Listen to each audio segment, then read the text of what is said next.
নমস্কাৰ তোমালোক সকলোকে স্বাগতম জনাইছো। আজি আমি দশম শ্ৰেণী বিজ্ঞানৰ নৱম অধ্যায় অৰ্থাৎ বংশগতি আৰু ক্ৰমবিকাশ নামৰ পাঠটোৰ প্ৰশ্নোত্তৰবোৰৰ বিষয়ে আলোচনা কৰিম। আজি আমি এই ভিডিঅ'টোত এই পাঠটোৰ ৰিলেটেড সকলোবোৰ অনুশীলনী কুৱেশ্যন আৰু প্ৰশ্নাৱলী কুৱেশ্যন এটা এটাকৈ আলোচনা কৰিম। সেয়েহে সকলোৱে বহি এখন উলিয়াই ল'বা আৰু বহি এখন উলিয়াই কুৱেশ্যনবোৰ মোৰ সমানে সমানে লিখি যাবা। তদুপৰি মই তোমালোকক আৰু এটা কথা ইনফৰ্ম কৰোঁ যে আমাৰ চেনেলটো সমান্তৰালকৈ এতিয়াৰ পৰা এটা নতুন এপ লঞ্চ কৰা হৈছে। এপটোৰ নাম হৈছে লেটছ এপ্ৰোচ। এই এপটোৰ দ্বাৰা তোমালোকে বিভিন্ন ধৰণৰ বিজ্ঞানৰ নোটছ আৰু গণিতৰ নোটছ পাবা। এই এপটো ডাউনলোড কৰিবলৈ তোমালোকে প্লে ষ্ট'ৰত গৈ এই লেটছ এপ্ৰোচ নামটো লিখি দিবা। ইয়াৰ সহায়ত এই এপটো পাই যাবা বা তোমালোকে এই ভিডিঅ'টোৰ ডেছক্ৰিপশ্যনত বা কমেণ্ট ছেকশ্যনটো এই এপটোৰ লিংক পাবা। তাৰ সহায়ত এপটো প্ৰথমে ডাউনলোড কৰি ল'বা। ডাউনলোড কৰাৰ পিছত প্ৰথমে লগ ইন কৰিবলৈ আহিব। তাত ফোন নম্বৰ দি নিজৰ নাম দি লগ ইন কৰি ল'বা। তাৰপিছত এপটোত লগ ইন কৰাৰ পিছত এনেকুৱা এখন ইণ্টাৰফেচ দেখিবা আৰু এই ইণ্টাৰফেচখনৰ এই ওপৰফালৰ তিনিডাল চিনত ক্লিক কৰি দিয়াৰ লগে লগে তোমালোকে এনেকুৱা দেখিবলৈ পাবা। তাত এটা ছেকশ্যন ওলাব ষ্টাডি মেটেৰিয়েল। সেই ষ্টাডি মেটেৰিয়েল ছেকশ্যনটোত ক্লিক কৰি দিয়াৰ লগে লগে তোমালোকে আকৌ দেখিবলৈ পাবা ক্লাছ 10 ছায়েন্স, ক্লাছ 11 ছায়েন্স তেনেকৈ দেখিবলৈ পাবা। ক্লাছ 10ৰ ছায়েন্সত ক্লিক কৰি দিয়াৰ লগে লগে ছায়েন্সৰ বিভিন্ন চেপ্টাৰ কুৱেশ্যন আনচাৰ পিডিএফবোৰ খোল খাই যাবা। ইয়াৰ পৰা তোমালোকে পিডিএফবোৰ ডাউনলোডো কৰিব পাৰিবা বা তাতো পিডিএফবোৰ চাব পাৰিবা। আৰু এই পাঠবোৰ পিডিএফবোৰ আমি সময়ে সময়ে আপডেট কৰি আছোঁ। সেয়েহে এতিয়া সম্পূৰ্ণ গোটেইখিনি পাঠ নাই যদিও লাহে লাহে আমাৰ এপটোত সকলোবোৰ পাঠ উপলব্ধ হ'ব। সেয়েহে তোমালোকে এই এপটো ডাউনলোড কৰি ল'ব পাৰা। তেন্তে আহা আজি আমাৰ ভিডিঅ'টো আৰম্ভ কৰোঁ। এতিয়া প্ৰথম কুৱেশ্যনটোত কৈছে পেজ নম্বৰ 143 আৰু প্ৰথম কুৱেশ্যনটোত কৈছে যদি অজনৰ প্ৰজনন প্ৰক্ৰিয়া বংশ বিস্তাৰ কৰা এটা প্ৰজাতিৰ জনসংখ্যা A চাৰিত্ৰিক বৈশিষ্ট্য পৰিমাণ 10% আৰু সেই একে জনসংখ্যাৰ মাজত B চাৰিত্ৰিক বৈশিষ্ট্য পৰিমাণ 60% হয়, তেন্তে কোনটো চাৰিত্ৰিক বৈশিষ্ট্য আগতীয়াকৈ উৎপত্তি হৈছিল? এতিয়া দুটা চাৰিত্ৰিক বৈশিষ্ট্যৰ কথা কৈছে। এটা চাৰিত্ৰিক বৈশিষ্ট্য হৈছে A আৰু আনটো চাৰিত্ৰিক বৈশিষ্ট্য হৈছে B। A চাৰিত্ৰিক বৈশিষ্ট্যটো 10% প্ৰজাতিটোৰ জনসংখ্যাৰ মাজত প্ৰতিফলিত হৈছে আৰু B চাৰিত্ৰিক বৈশিষ্ট্যটো 60% মানুহৰ মাজত প্ৰতিফলিত হৈছে। তেন্তে আমি ক'ব লাগে কোনটো চাৰিত্ৰিক বৈশিষ্ট্য আগতীয়াকৈ উৎপত্তি হৈছিল। এতিয়া এগেইন কওঁ এতিয়া মই এই ভিডিঅ'টোত এই চেপ্টাৰটো অনলি কুৱেশ্যন আনচাৰ ডিছকাছ কৰিম। সেয়েহে প্ৰথমে তোমালোকে চেপ্টাৰটো দুবাৰ তিনিবাৰ ভালকৈ পঢ়ি ল'বা বা বুজি ল'বা। মই এই চেপ্টাৰটো ইয়াত থ'ৰলি গোটেইবোৰ বস্তু বুজাই যোৱাটো বা বুজাই কৈ থকাটো সম্ভৱ নহয়। জাষ্ট মই কুৱেশ্যন ভিত্তিক কুৱেশ্যনখিনিহে কিতাপ ভিত্তিক যিখিনি কুৱেশ্যন আছে সেইখিনিকে মই ধুনীয়াকৈ লিখাই পেলাই অলপ চলপ বুজাই দিম। সেয়েহে তোমালোকে ভিডিঅ'টো ফ'ল' কৰিব হ'লে লেচনটো অলপ পঢ়ি ল'বা। কাৰণ মই প্ৰত্যেকটো বস্তু লেচনটোত থকা প্ৰত্যেকটো বস্তু ইয়াত কুৱেশ্যন আনচাৰ ভিডিঅ'টোত কভাৰ কৰিবলৈ অসুবিধা হ'ব। এতিয়া আমাক সুধিছে দুটা চাৰিত্ৰিক বৈশিষ্ট্য A আৰু Bৰ ভিতৰত কোনটো চাৰিত্ৰিক বৈশিষ্ট্য আগতীয়াকৈ উৎপত্তি হৈছিল। তাৰ কাৰণে আমাক ইনফৰ্মেশ্যন দিয়া আছে Aটোৰ 10% প্ৰজাতিৰ মাজত প্ৰতিফলিত হৈছে আৰু Bটোৰ 60% প্ৰজাতিৰ মাজত প্ৰতিফলিত হৈছে। ইয়াত এটা কথা হৈছে B চাৰিত্ৰিক বৈশিষ্ট্যটো 60% প্ৰজাতিৰ মানে জনসংখ্যাৰ মাজত প্ৰতিফলিত হৈছে। তাৰ মিনিং কি? B চাৰিত্ৰিক বৈশিষ্ট্যটো অধিক ব্যক্তিত প্ৰকাশ পাইছে তুলনামূলকভাৱে Aতকৈ। Aটো ঘটিছে 10% মাজত, মানে 100টা বস্তু ল'লে বা 100জন ইয়াত মানুহ বুলি কৈ দিয়া নাই আৰু প্ৰজাতিটো 100টা প্ৰাণী ল'লে তাৰ ভিতৰত A চাৰিত্ৰিক বৈশিষ্ট্যটো 10জনৰ গাত পোৱা যাব। ঠিক তেনেকৈ প্ৰজাতিটো 100টা প্ৰাণী ল'লে তাৰ 60জনৰ মাজত B চাৰিত্ৰিক বৈশিষ্ট্যটো পোৱা যাব। তেন্তে আমি এটা কথা ক'ব পাৰোঁ B চাৰিত্ৰিক বৈশিষ্ট্যটো অধিক ব্যক্তিত প্ৰকাশ পাইছে। সেয়েহে আৰু ইয়াৰ পৰা আৰু এটা কথা কনক্লুড কৰিব পাৰি B চাৰিত্ৰিক বৈশিষ্ট্যটো আগতীয়াকৈ উৎপত্তি হৈছিল, হয়নে? তেন্তে আমি এই কুৱেশ্যনটো আনচাৰ লিখিম। এতিয়া আনচাৰবোৰ মই প্ৰত্যেকটো বস্তু লিখি নাযাওঁ, তোমালোকে বহিখন উলিয়াই ল'বা। মই মুখেৰে কৈ যাম আৰু লিখি যাবা। A আৰু B চাৰিত্ৰিক বৈশিষ্ট্যৰ ভিতৰত A আৰু B চাৰিত্ৰিক বৈশিষ্ট্যৰ ভিতৰত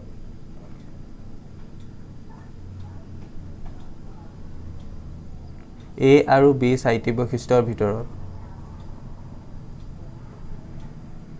B চাৰিত্ৰিক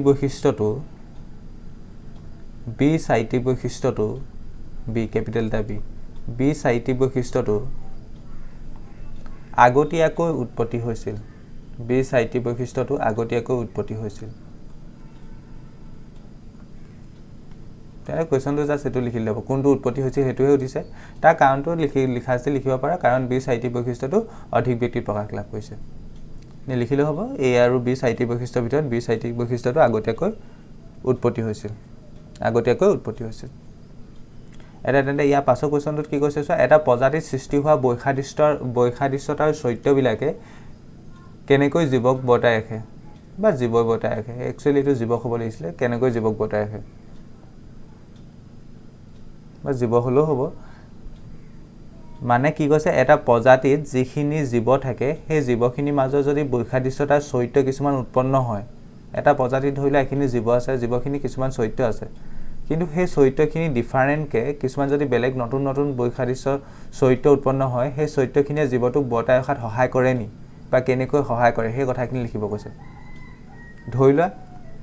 এটা প্ৰজাতি এটা আছে প্ৰজাতিটোত এনেকৈ 100টামান প্ৰাণী আছে সেই প্ৰাণীবোৰৰ কিছুমান ধৰ্ম থাকিব বা কিছুমান চাৰিত্ৰিক বৈশিষ্ট্য থাকিব সেই চাৰিত্ৰিক বৈশিষ্ট্যবোৰক বাদ দি যদি নতুনকৈ কিছুমান বৈসাদৃশ্যমূলক চাৰিত্ৰিক বৈশিষ্ট্য উৎপন্ন হয় বা নতুনকৈ কিছুমান চাৰিত্ৰিক বৈশিষ্ট্য উৎপন্ন হয় সেই চাৰিত্ৰিক বৈশিষ্ট্যখিনিয়ে জীৱক জীয়াই থকাত সহায় কৰিব নি বা জীৱ এটা কেনেকৈ সেই চাৰিত্ৰিক বৈশিষ্ট্যখিনি বৰ্তাই ৰাখিব কুৱেশ্যনটোত সেইটো লিখিব কৈছে তেন্তে এই আনসাৰ লিখিবা এই আনসাৰটো অকণমান মই দীঘলকৈ লিখাম কাৰণ এই পৰীক্ষাত আহিলে মোৰ মতে 3 নম্বৰ মানৰ কাৰণে আহিব সেয়ে মই মাৰ্কছ চাই কুৱেশ্যন আনসাৰ বুলি লিখাম অলপ দীঘল হ'ব এইটো অলপ দীঘল মানে অকণমান দীঘল হ'ব এটা প্ৰজাতিত সৃষ্টি হোৱা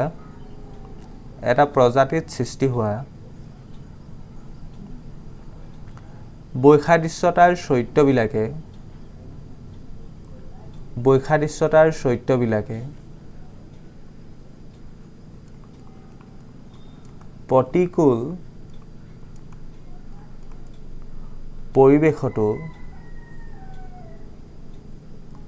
প্ৰতিকূল পৰিৱেশতো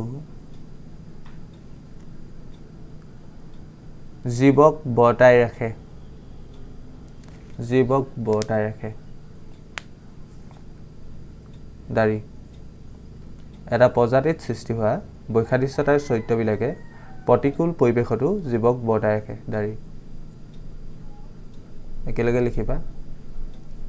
প্ৰকৃতিত জীৱবিলাকৰ মাজত সৃষ্টি হোৱা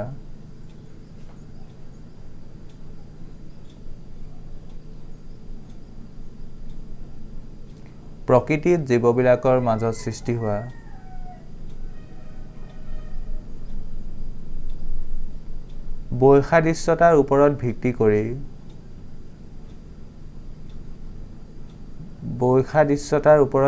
কৰি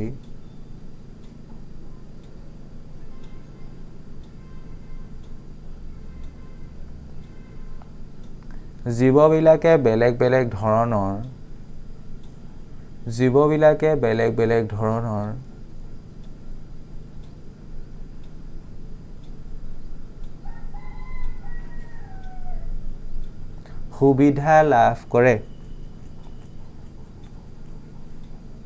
সুবিধা লাভ কৰে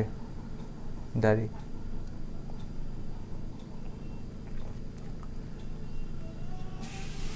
কেতিয়াবা কিবা কাৰণত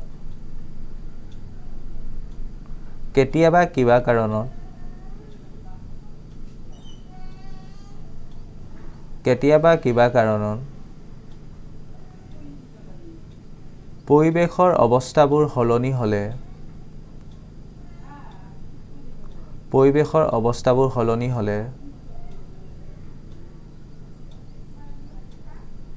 কোনো এটা প্ৰজাতিৰ জীৱসমূহ জীয়াই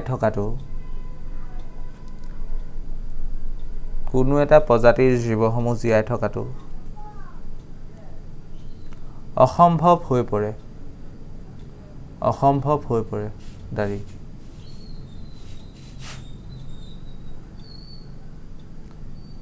উদাহৰণস্বৰূপে যদি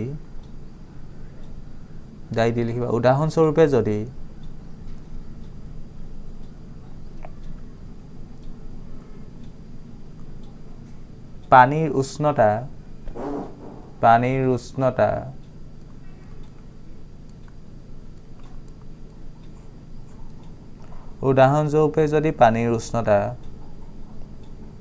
হঠাতে বৃদ্ধি হৈ যায়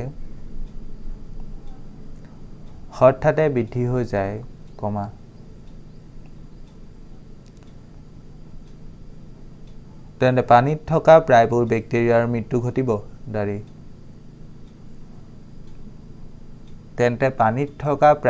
বেক্টেৰিয়াৰ মৃত্যু ঘটিব দাৰি তেন্তে কি ক'লো তেন্তে পানীত থকা প্ৰায়বোৰ বেক্টেৰিয়াৰ মৃত্যু ঘটিব দাৰি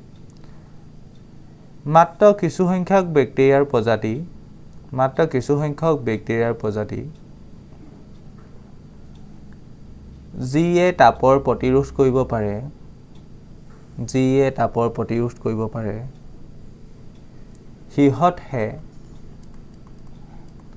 সিহঁতহে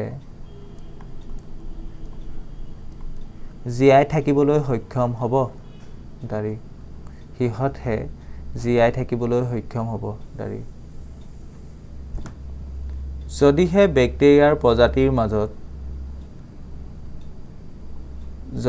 ব্যাকটেৰিয়াৰ প্ৰজাতিৰ মাজত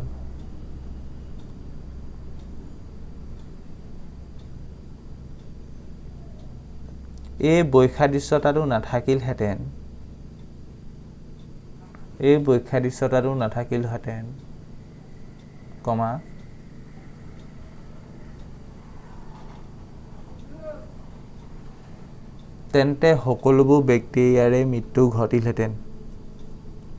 তেন্তে সকলোবোৰ ব্যাকটেৰিয়াৰে মৃত্যু ঘটিলহেঁতেন দাৰি সেয়ে ক'ব পাৰি ডাইটি লিখিবা সেয়ে ক'ব পাৰি এটা প্ৰজাতিত সৃষ্টি হোৱা বৈসাদৃশ্যতাৰ চৰিত্ৰবিলাকে জীৱক বৰ্তাই ৰাখে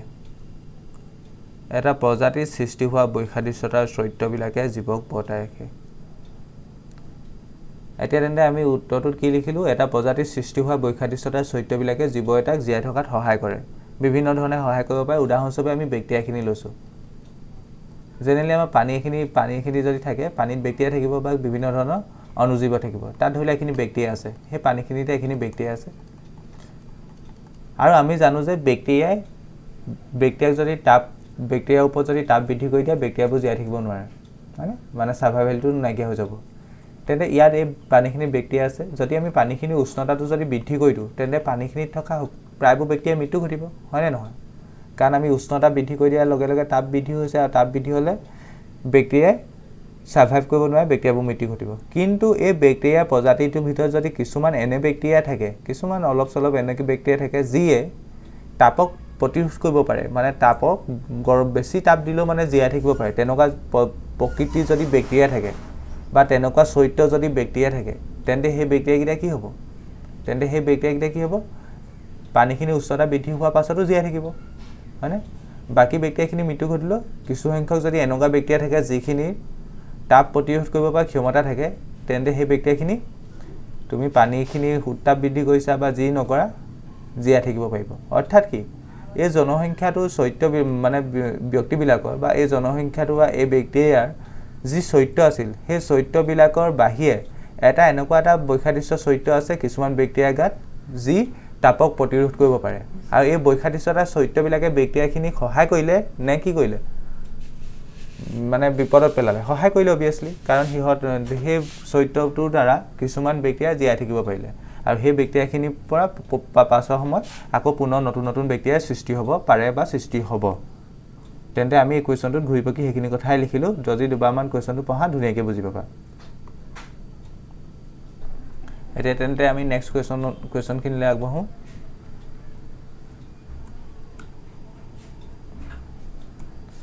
তেন্তে ইয়াৰ পাছৰ কুৱেশ্যনটোত কি কৈছে স্যাৰ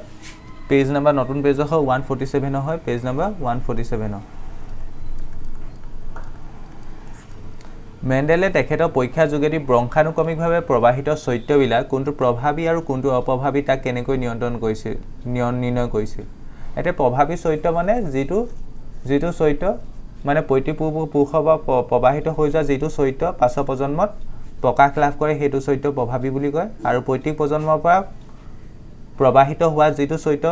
পিছৰ প্ৰজন্মত প্ৰকাশ লাভ নকৰিলে সেইটোক অপ্ৰভাৱী চৰিত্ৰ বুলি কয় হয়নে প্ৰত্যেক পুৰুষৰ পৰা তেওঁ পিছৰ সতি সন্তানলৈ চৰিত্ৰবোৰ প্ৰবাহিত হয় তাৰ ভিতৰত যিটো চৰিত্ৰ প্ৰকাশ লাভ কৰে মানে সন্তানৰ গাত বা সন্তানৰ মাজত সেই চৰিত্ৰটো কি বুলি কয় প্ৰভাৱী আৰু যিটো প্ৰকাশ লাভ নকৰে সেইটোক কয় অপ্ৰভাৱী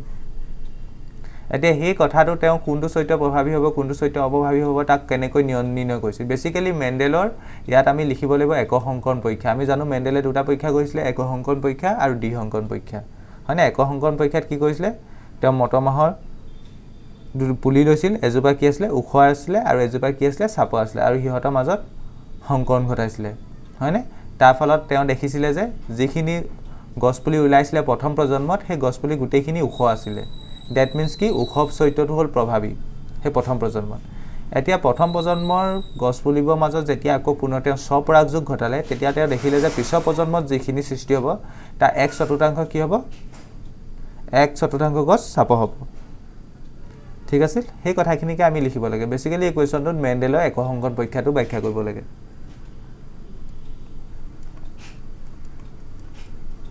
উত্তৰ লিখিবা মেন্ডেলে তেখেতৰ বংশগতি পৰীক্ষাৰ বাবে মেন্ডেলে তেখেতৰ বংশগতিৰ পৰীক্ষাৰ বাবে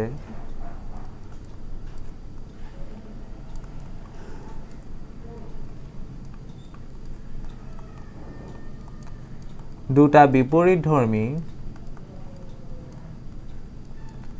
বিপৰীতধৰ্মী চৰিত্ৰৰ দুজোপা মটৰমাহৰ গছ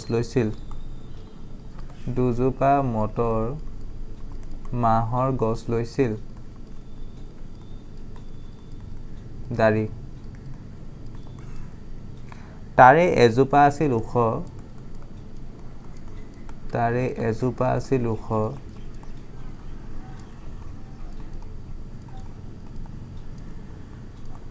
যাক কেপিটেল এটা টি এ প্ৰতিনিধিত্ব কৰিছিল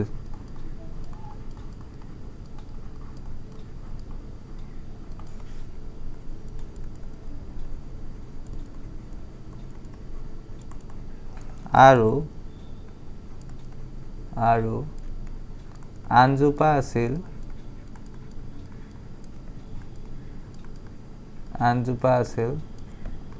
চাপৰ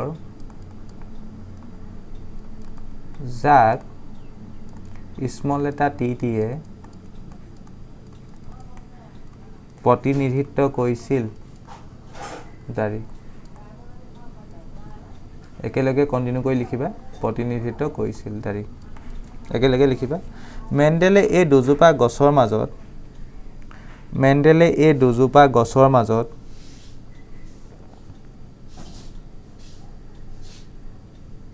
পৰাগযোগ ঘটাই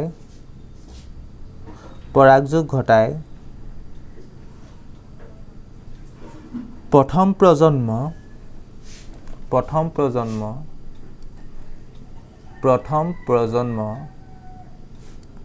বা F1 জন্ম পাইছিল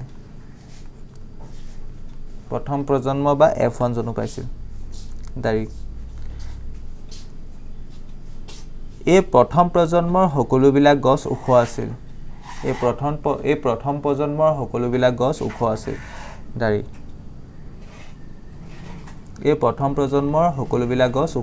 দাৰি এতিয়া পেগাপ চেঞ্জ কৰি লিখিবা তাৰ পিছত মেন্ডেলে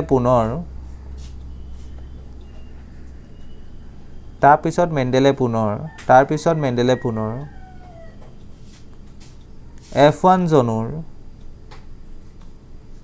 গছৰ মাজত তোমালোকৰ যদি কাবা স্পিডটো বেছি লাগে মই কৈ থকা স্পিডটো যদি বেছি লাগে লিখিব নোৱাৰা এটা ভিডিও চাই থাকোতে তাতে এটা উপৰফালে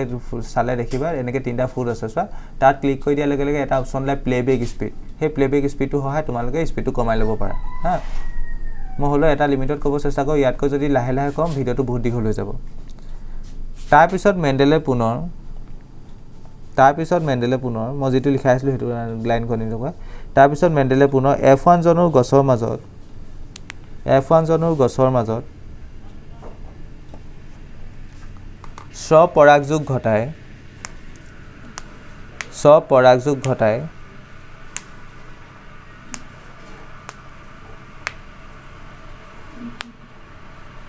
দ্বিতীয় প্ৰজন্ম বা F2 জনো পাইছিল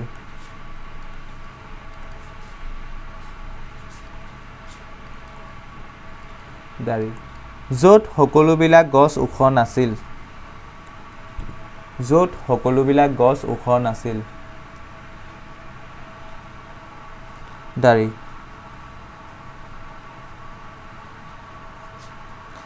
এই F2 জনুৰ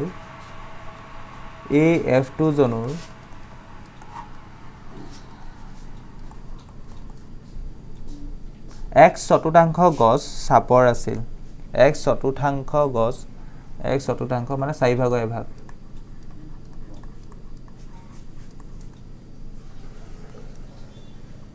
এক চতুৰ্থাংশ গছ চাপৰ আছিল দাৰি এটা পুনৰ পেগাপ চেঞ্জ কৰিবা মেণ্ডেলে এই পৰীক্ষাৰ দ্বাৰা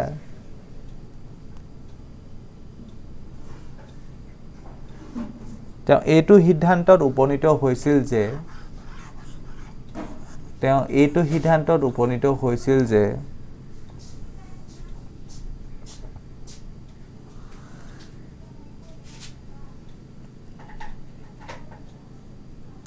F1 জনুৰ সকলোবিলাক গছ ওখ হৈছিল যদিও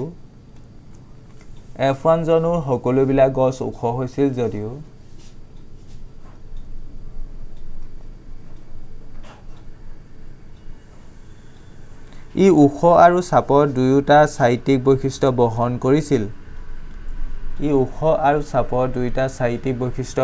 কৰিছিল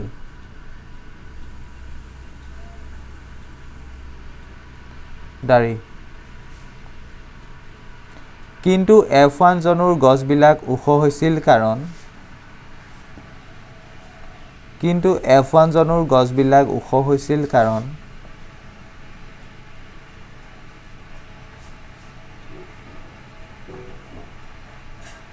তাত ওখ চৰিত্ৰটো আছিল প্ৰভাৱী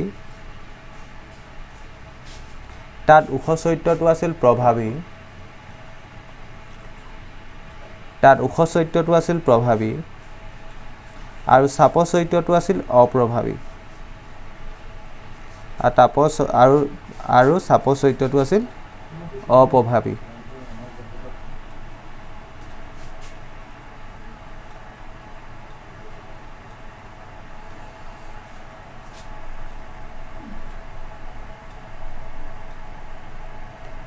আৰু চাপ চৰিত্ৰটো আছিল অপ্ৰভাৱী তেনে মেণ্ডেলে কি কৰিলে মেণ্ডেলে একসংকৰণ পৰীক্ষাৰ বাবে বা এই কথাটো প্ৰতিপন্ন কৰিবলৈ দুজোপা গছপুলি ল'লে গছপুলি দুজোপাৰ ভিতৰত এজোপা ওখ গছপুলি ল'লে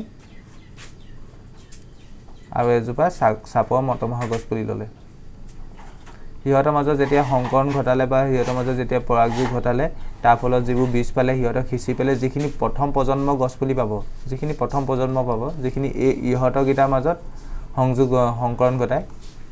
যিখিনি প্ৰথম প্ৰজন্ম পাব তাৰ গোটেই গছপুলিখিনি কি হ'ব ওখ হ'ব প্ৰত্যেকবোৰ কি আছিলে এজোপা গছপুলি ওখ আছিলে আনজোপা চাপৰ আছিলে কিন্তু যিটো প্ৰথম প্ৰজন্ম পাব প্ৰথম প্ৰজন্ম গোটেইখিনি গছপুলি কি পালে তেওঁ ওখ পালে গোটেইখিনি ওখ হ'ব এতিয়া প্ৰথম প্ৰজন্ম এই গছপুলিবোৰৰ ভিতৰত যদি পুনৰ তেওঁ স্বপৰাগযোগ ঘটায় গছপুলিবোৰ ডাঙৰ হোৱাৰ পিছত পুনৰ যদি স্বপৰাগযোগ ঘটায় ইহঁতৰ মাজত এতিয়া ইয়াৰ পৰা যিটো দ্বিতীয় প্ৰজন্ম ওলাব এইটো কি প্ৰজন্ম প্ৰথম প্ৰজন্ম বা F1 জনু যি কোৱেশ্চনটো যি F1 জনু বুলি লিখিছো এইটোৱে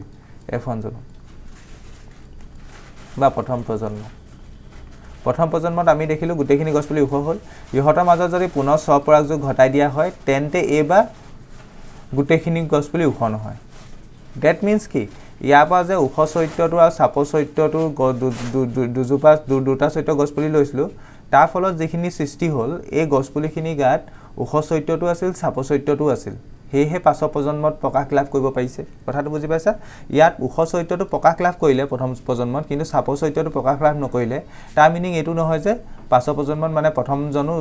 জনুত মানে F1 জনুত চাপ চৰিত্ৰটো নাছিল হেতু আছিল হেতু লোপ পাই আছিল এটা যেতিয়া দ্বিতীয় প্ৰজন্মলৈ আহিলে বা দ্বিতীয় প্ৰজন্মত কি কৰা হৈছিল প্ৰথম প্ৰজন্ম যিখিনি গছপুলি আছে হিহঁতৰ মাজত স্বপৰাগযোগ ঘটোৱা হৈছিল তাৰ ফলত যেটো দ্বিতীয় প্ৰজন্ম পালে এতিয়া তাত ইয়াত গোটেইখিনি গছপুলি ওখ আছিল হেমতে চাব গলে ইয়াতো গোটেইখিনি গছপুলি ওখ হ'ব লাগে না হোৱা তাত গোটেইখিনি গছপুলি ওখ নহল তাত 1/4 গছপুলি কি হ'ল চাপ হ'ল মানে 4/1 গছপুলি কি হ'ল চাপ হ'ল তাৰ মিনিংটো কি মানে এই গছপুলিখিনি ওখ আছিল যদিও ইয়াত চাপ চৰিত্ৰটো আছিল তেনে ওখ চৰিত্ৰটো প্ৰকাশ লাভ কৰিছিল এই গছপুলিখিনিত কিন্তু চাপ চৰিত্ৰটো প্ৰকাশ লাভ কৰা নাছিলে যেটো চৰিত্ৰ প্ৰকাশ লাভ কৰে হেতুক প্ৰভাৱী বুলি কয় আৰু যেটো প্ৰকাশ লাভ নকৰে হেতুক অপ্ৰভাৱী বুলি কয় আশা কৰিছো এই কোৱেশ্চনটো বুজি পালা নেক্সট কোৱেশ্চনটোত কি কৈছে মেন্ডেলে তেখেতৰ পৰীক্ষা যোগেদি ব্ৰংখানুক্ৰমিকভাৱে প্ৰবাহিত চৰিত্ৰবিলাক স্বতন্ত্ৰভাৱে প্ৰবাহিত হয় বুলি কেনেকৈ নিৰ্ণয় কৰিছিল বেসিক্যালি আমি আগৰ কোৱেশ্চনটোত কি কৈছিলো মেন্ডেলৰ একসংকৰণ পৰীক্ষা দ্বাৰা ব্যাখ্যা কৰিছিলো আৰু আমি এই কোৱেশ্চনটো মেন্ডেলৰ দ্বিসংকৰণ পৰীক্ষা দ্বাৰা ব্যাখ্যা কৰিব পাৰো ঠিক আছে ইয়াত কৈছে মেন্ডেলে তেখেতৰ পৰীক্ষা যোগেদি দুটাই পৰীক্ষা কৰিছিল একসংকৰণ আৰু দ্বিসংকৰণ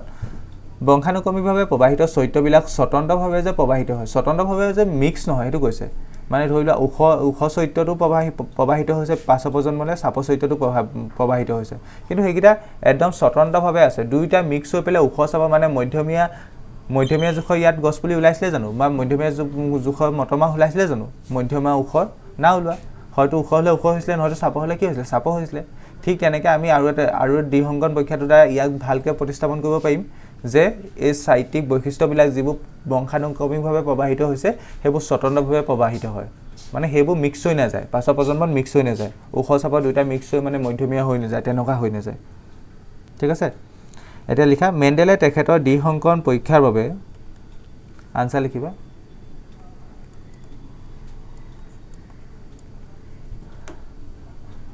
মেন্ডেলে তেখেতৰ দ্বিসংকৰণ পৰীক্ষাৰ বাবে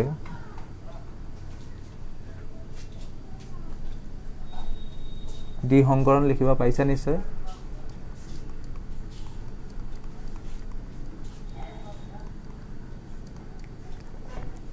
দ্বিসংকৰণ পৰীক্ষাৰ বাবে ঘূৰণীয়া সেউজীয়া বীজৰ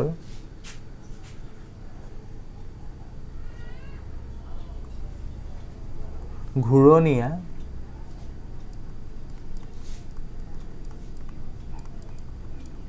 সেউজীয়া বীজৰ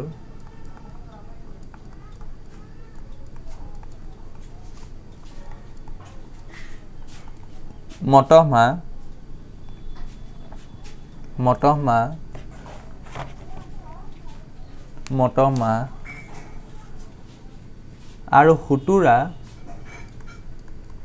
আৰু হুতুৰা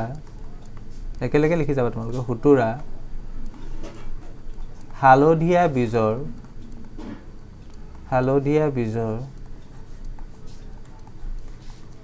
হুতুৰা হালধীয়া বীজৰ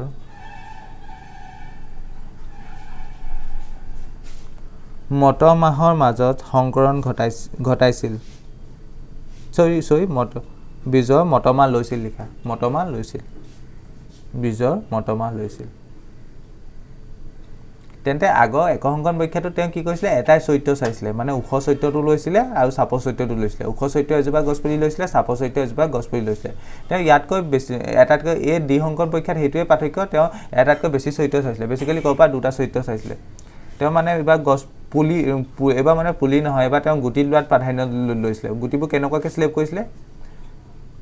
এখিনি গুটি গোল লৈছিলে মানে ঘূৰণীয়া লৈছিলে আৰু হিহঁতৰ কালাৰটো কেনেকুৱা আছিলে সেউজীয়া আছিলে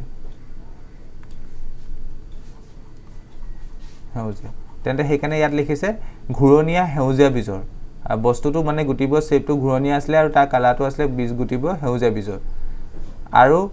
আৰু এভাগ গুটি লৈছিলে সেইখিনি আছিলে হুতুৰা হালধীয়া বীজৰ মানে পুলিবোৰ হুতুৰা একদম ঘূৰণীয়া টাইপৰ নহয় আৰু হালধীয়া বীজৰ আৰু সেই পুলিখিনি কালাৰটো কেনেকুৱা আছিলে হালধীয়া বীজৰ আছিলে মানে বেসিক্যালি ইয়াত দুটা চৰিত্ৰ চাইছিলে কাৰণে তেওঁ এই পৰীক্ষাটো দ্বিসংকৰণ পৰীক্ষা বুলি কৈছিলে এতিয়া ঘূৰণীয়া হুতুৰা বীজৰ এই পুলিখিনিৰ পৰা এখিনি গছ পুলি পাব এই গুটিখিনিৰ পৰা বা বীজখিনিৰ পৰা এখিনি পুলি পাব আৰু এই হুতুৰা বীজখিনিৰ পৰা এখিনি পুলি পাব মটৰমাহৰ পুলি পাব আৰু সেই তাৰ মাজত সংকৰণ ঘটাব এতিয়া বুজি পালানে তাৰ মাজত সংকৰণ ঘটাব কাৰ মাজত ঘূৰণীয়া সেউজীয়া বীজৰ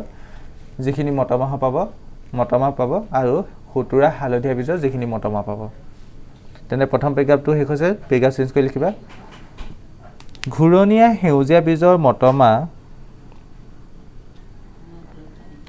ঘূৰণীয়া সেউজীয়া বীজৰ মটৰমাহ মানে এইটো কথা কৈছে প্ৰথমটো ঘূৰণীয়া সেউজীয়া বীজৰ মটৰমাহ আৰু হুতুৰা হালধীয়া বীজৰ মটৰমাহৰ মাজত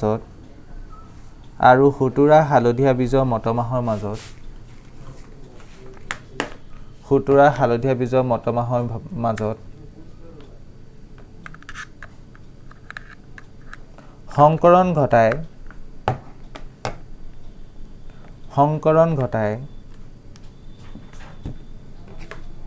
সংকৰণ ঘটায়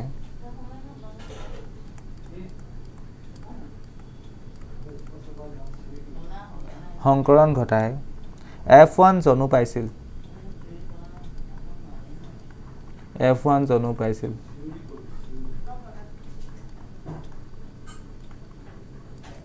দাৰি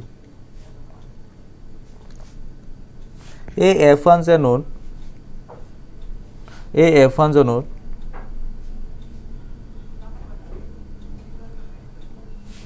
দুয়োটা সাইটিক বৈশিষ্ট্য থাকে যদিও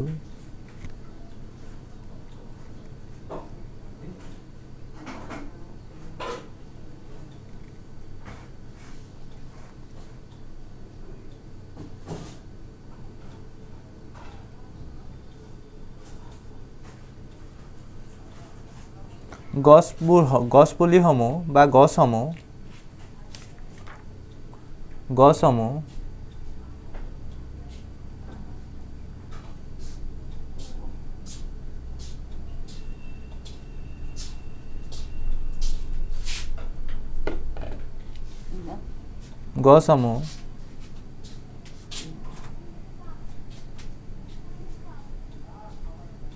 ঘূৰণীয়া বীজৰ হ'ব গছসমূহ কি হ'ব ঘূৰণীয়া বীজৰ হ'ব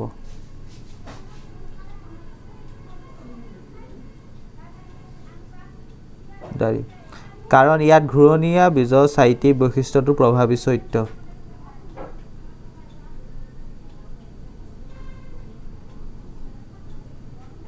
কাৰণ ইয়াত ঘূৰণীয়া বীজৰ সাইটিক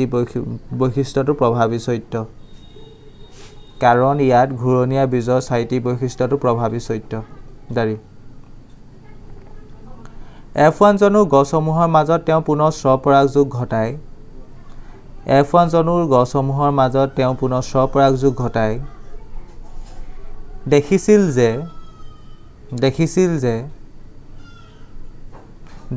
যে F2 জনুৰ সতিসন্তনীসমূহ কিছুমান ঘূৰণীয়া বীজৰ আৰু কিছুমান হুতুৰা বীজৰ হ'ব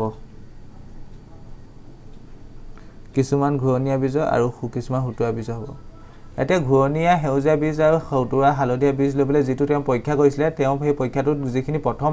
F1 জনু পাব F1 জনু গুটিবোৰ গুটি বা গছপুলি গুটিবোৰ কেনেকুৱা আছিলে ঘূৰণীয়া বীজৰ আছিলে এতিয়া সেইখিনি আকৌ যেতিয়া সেইখিনি পা যেতিয়া আকৌ হিহতৰ মাজতে যেতিয়া স্বপৰাগযোগ ঘটায় যেতিয়া F2 পাইছিলে তেতিয়া তাত গুটিখিনি ঘূৰণীয়া নাছিলে তেতিয়া তাত কিছুমান আগতো নিচিনা হৈছে বেসিক্যালি কিছুমান হুতুৰা চৰিত্ৰ আহিছিলে বা হুতুৰা বীজৰ গছপুলিও আহিছিলে পেগাছ চেঞ্জ কৰি লিখিবা এতিয়া F2 জনুৰ গছবিলাকৰ মাজত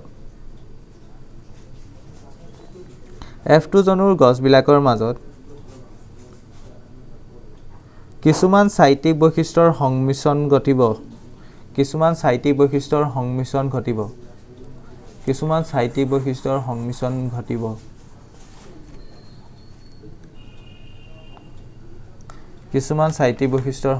ঘটিব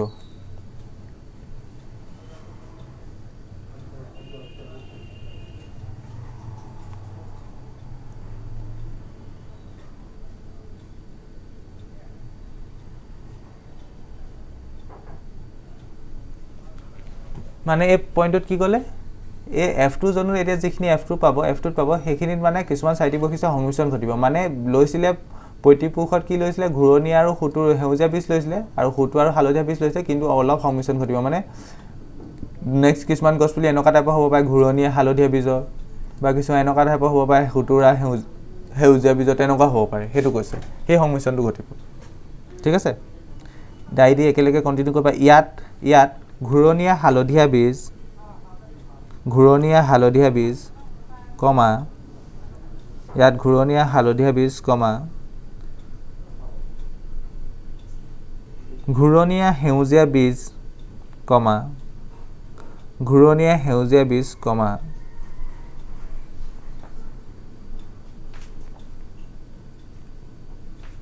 হুতুৰা হালধীয়া বীজ কমা হুতুৰা হালধীয়া বীজ আৰু কমানো হুতুৰা হালধীয়া বীজ আৰু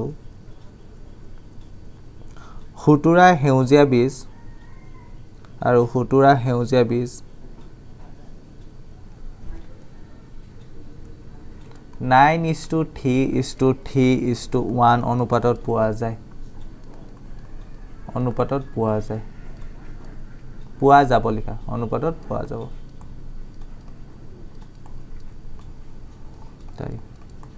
পেগা চেঞ্জ কৰি লিখিবা ফাইনেল পেগা যদিও উপৰোক্ত পৰীক্ষাটোত দুয়োটা চাৰিটি বৈশিষ্ট্য জড়িত হৈ আছে যদিও উপৰোক্ত পৰীক্ষাটোত দুয়োটা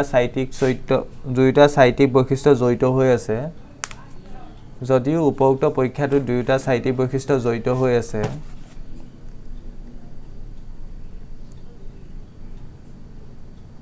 তথাপিও প্ৰবাহিত চৰিত্ৰবিলাক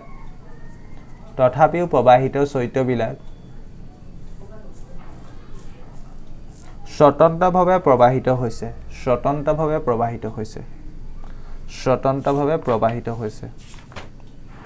এতিয়া ইয়াৰ মিনিংটো কি ক'লে এতিয়া F1 জনত যিখিনি গছপুলি পাব গোটেইখিনি ঘূৰণীয়া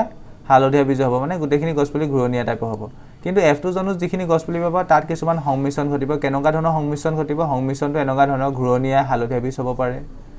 ঘূৰণীয়া সেউজীয়া বীজটো হ'ব পাৰে ঠিক তেনেকৈ হুতুৰা হালধীয়া বীজ হ'ব পাৰে ঠিক তেনেকৈ হুতুৰা সেউজীয়া বীজ হ'ব পাৰে কিন্তু সংমিশ্ৰণটো এনেকুৱা টাইপৰ নহয় ধৰি লোৱা সেউজীয়া হালধীয়া লগ লাগি বেলেগ এটা কালাৰ সৃষ্টি হ'ব ঘূৰণীয়া হুতুৰা লগ লাগি মানে বেলেগ এটা শেপ সৃষ্টি হ'ব তেনেকুৱা নহয় তেনেকুৱা সংমিশ্ৰণ নহয় মানে চৰিত্ৰবিলাক যিটো ঘূৰণীয়া চৰিত্ৰ বা যিটো হুতুৰা চৰিত্ৰ বা যিটো সেউজীয়া বীজৰ চৰিত্ৰ বা যিটো হালধীয়া বীজৰ চৰিত্ৰ সেইবোৰ স্বতন্ত্ৰভাৱে প্ৰবাহিত হ'ব কাৰ ওপৰত ডিপেন্ড নকৰে বা কোনখিনি গোটেইখিনি মিক্স হৈ নাযায় ক্লিয়াৰ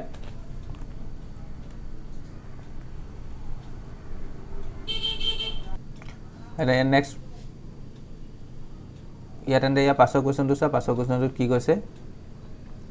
পাছৰ কুৱেশ্যনটোত কৈছে এ গ্ৰুপৰ তেজৰ এজন মানুহে অ গ্ৰুপৰ মানুহক বিয়া কৰালে আৰু তেখেতৰ ছোৱালীৰ তেজৰ গ্ৰুপ হ'ল অ এই তথ্যৰ পৰা তোমালোকে এ আৰু অ তেজৰ গ্ৰুপৰ কোনটো প্ৰভাৱী তাক ঠাৱৰ কৰিব পাৰিবানে যদি পাৰা কেনেকৈ আৰু যদি নোৱাৰা কি কিয় নোৱাৰা লিখা আনসাৰটো লিখা এইটো ইমান পৰীক্ষা দৃষ্টিকোণৰ পৰা ইম্পৰ্টেণ্ট নহয় এই তথ্যৰ পৰা এ আৰু অ'ৰ তেজৰ গ্ৰুপৰ কোনটো প্ৰভাৱী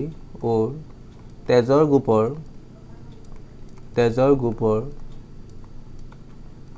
কোনটোৰ প্ৰভাৱী আৰু কোনটো অপ্ৰভাৱী তাক ক'ব নোৱাৰি তাক ঠাৱৰ কৰিব নোৱাৰি লিখা তাক ঠাৱৰ কৰিব নোৱাৰি কাৰণ আমি সকলো প্ৰজন্মৰ তেজৰ গ্ৰুপৰ কথা নাজানো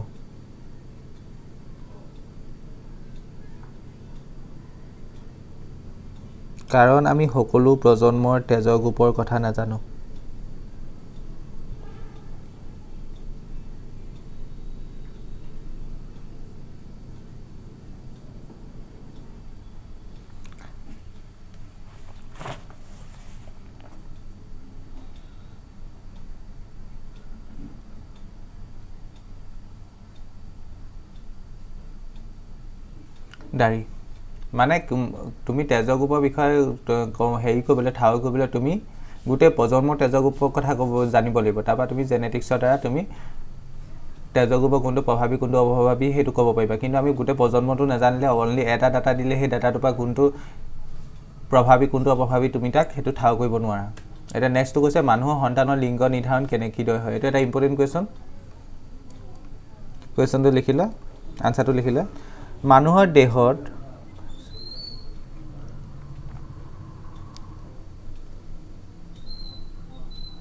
মানুহৰ দেহত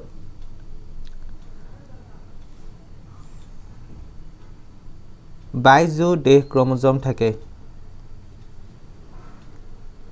22 যোৰ দেহ ক্ৰমোজম থাকে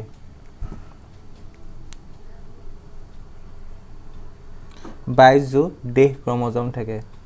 ক্ৰমোজম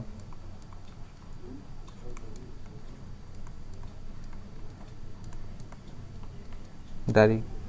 কিন্তু আন এযোৰ ক্ৰমজমে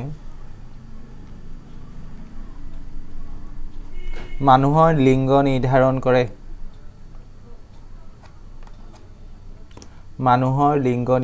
কৰে। দাৰি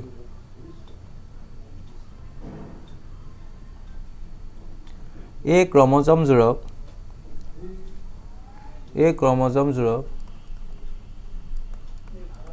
লিংগ নিৰ্ণায়ক ক্ৰমজম বোলা হয়। এই ক্ৰমজমজোৰক লিংগ নিৰ্ণায়ক ক্ৰমজম বোলা হয়। দাৰি মহিলা দেহত এই লিংগ নিৰ্ণায়ক ক্ৰমজমজোৰ যোৰাপাতি থাকে আৰু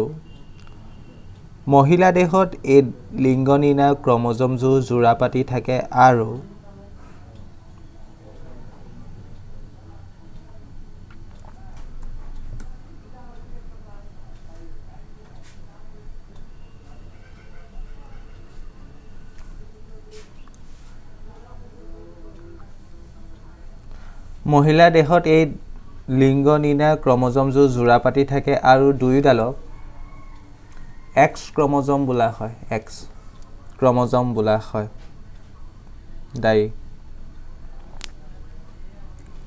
অৰ্থাৎ মহিলাৰ লিংগ নিৰ্ণায়ক ক্ৰমজমজোৰ হ'ল XX। অৰ্থাৎ মহিলাৰ লিংগ নিৰ্ণায়ক ক্ৰমজমজোৰ হ'ল XX। দাৰি আনহাতে পুৰুষৰ ক্ষেত্ৰত এই ক্ৰমজমজোৰ সঠিকভাৱে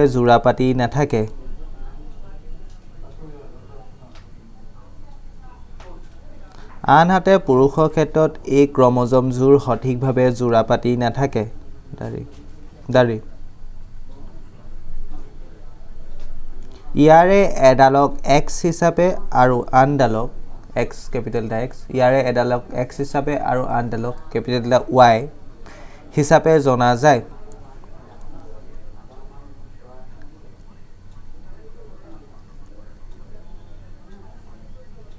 ইয়াৰে এডালক X হিচাপে আৰু আনডালক Y হিচাপে জনা যায়। দাৰি অৰ্থাৎ পুৰুষৰ লিংগ নিৰ্ণায়ক ক্ৰমজমজোৰ হ'ল XY। একেলগে ক্ৰমজমজোৰ হ'ল XY। দাৰি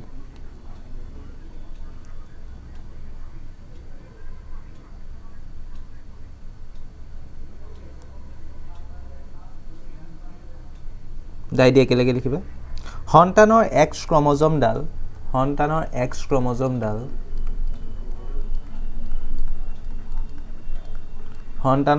ক্ৰমজমডাল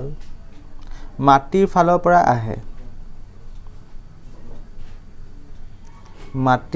পৰা আহে।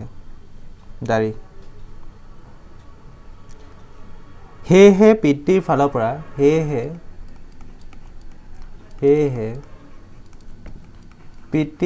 পৰা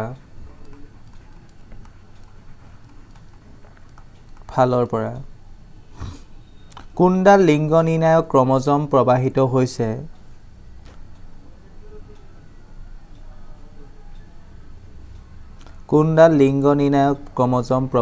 হৈছে তাৰ ওপৰত নিৰ্ভৰ কৰি সন্তানৰ লিংগ নিৰ্ধাৰণ হয়।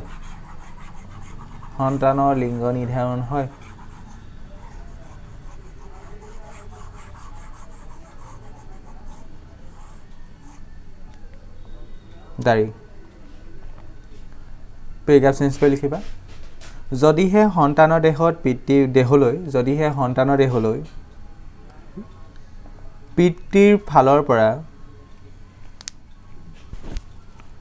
Y ক্ৰমজমডালৰ প্ৰৱাহ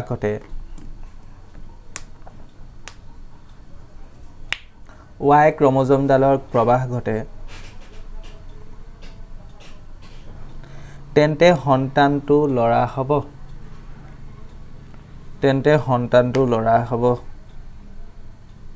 দাৰি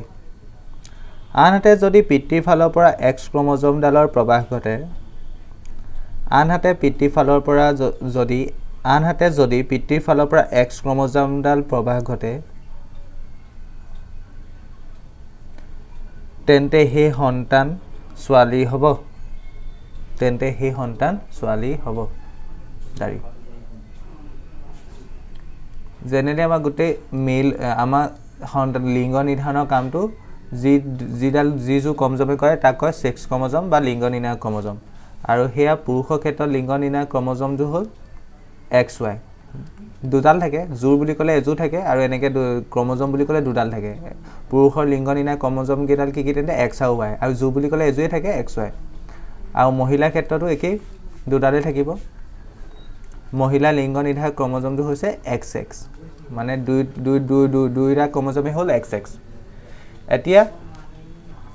যেতিয়া আমি সন্তানৰ ক্ষেত্ৰলৈ আহা এয়া ধৰি লোৱা এটা সন্তান ধৰি লোৱা এই সন্তানলৈ পিতৃৰ ফালৰ পৰা আৰু মাতৃৰ ফালৰ পৰা ক্ৰম'জমৰ প্ৰৱাহ ঘটিব পিতৃৰ ফালৰ পৰা এডাল ক্ৰম'জম আহিব সন্তানৰে হ'লে মাতৃৰ ফালৰ পৰা এডাল মানে ক্ৰম'জমৰ হেৰি হ'ব যদি পিতৃৰ ফালৰ পৰা যদি মাতৃৰ ফালৰ পৰা ধৰি লোৱা ছাপ'জ X ক্ৰম'জমডাল আহিলে মাতৃৰ ফালৰ পৰা কি ক্ৰম'জমডাল আহিলে Xডাল আহিলে আৰু মাতৃৰ ফালৰ পৰা X ক্ৰম'জমডালেই আহে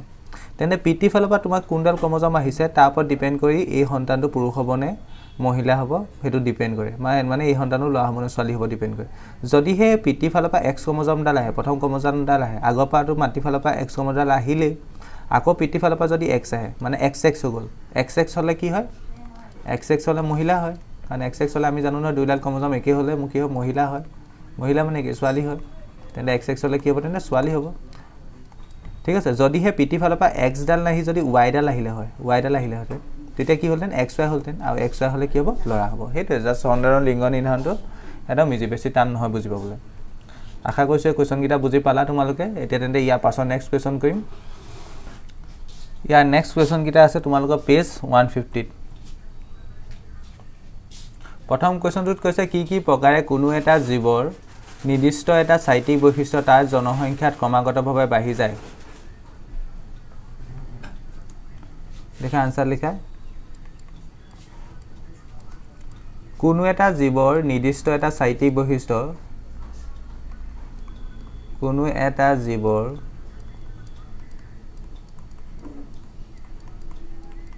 নিৰ্দিষ্ট এটা চাৰিত্ৰিক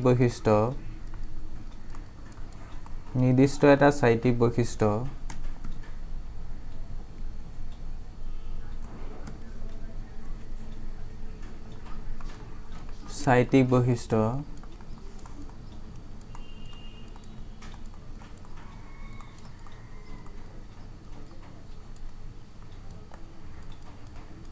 তাৰ জনসংখ্যাত ক্ৰমাগতভাৱে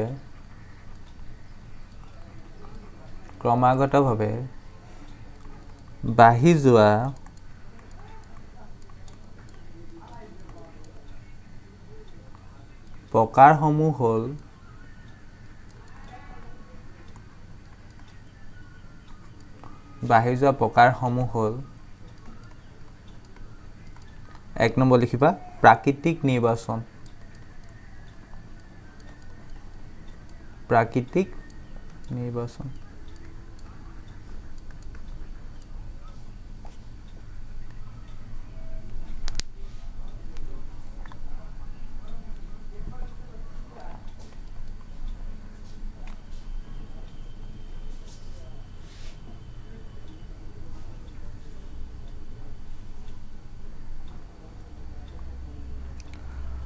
দুই নম্বৰ লিখিবা জিনীয় পথ্যচ্যুত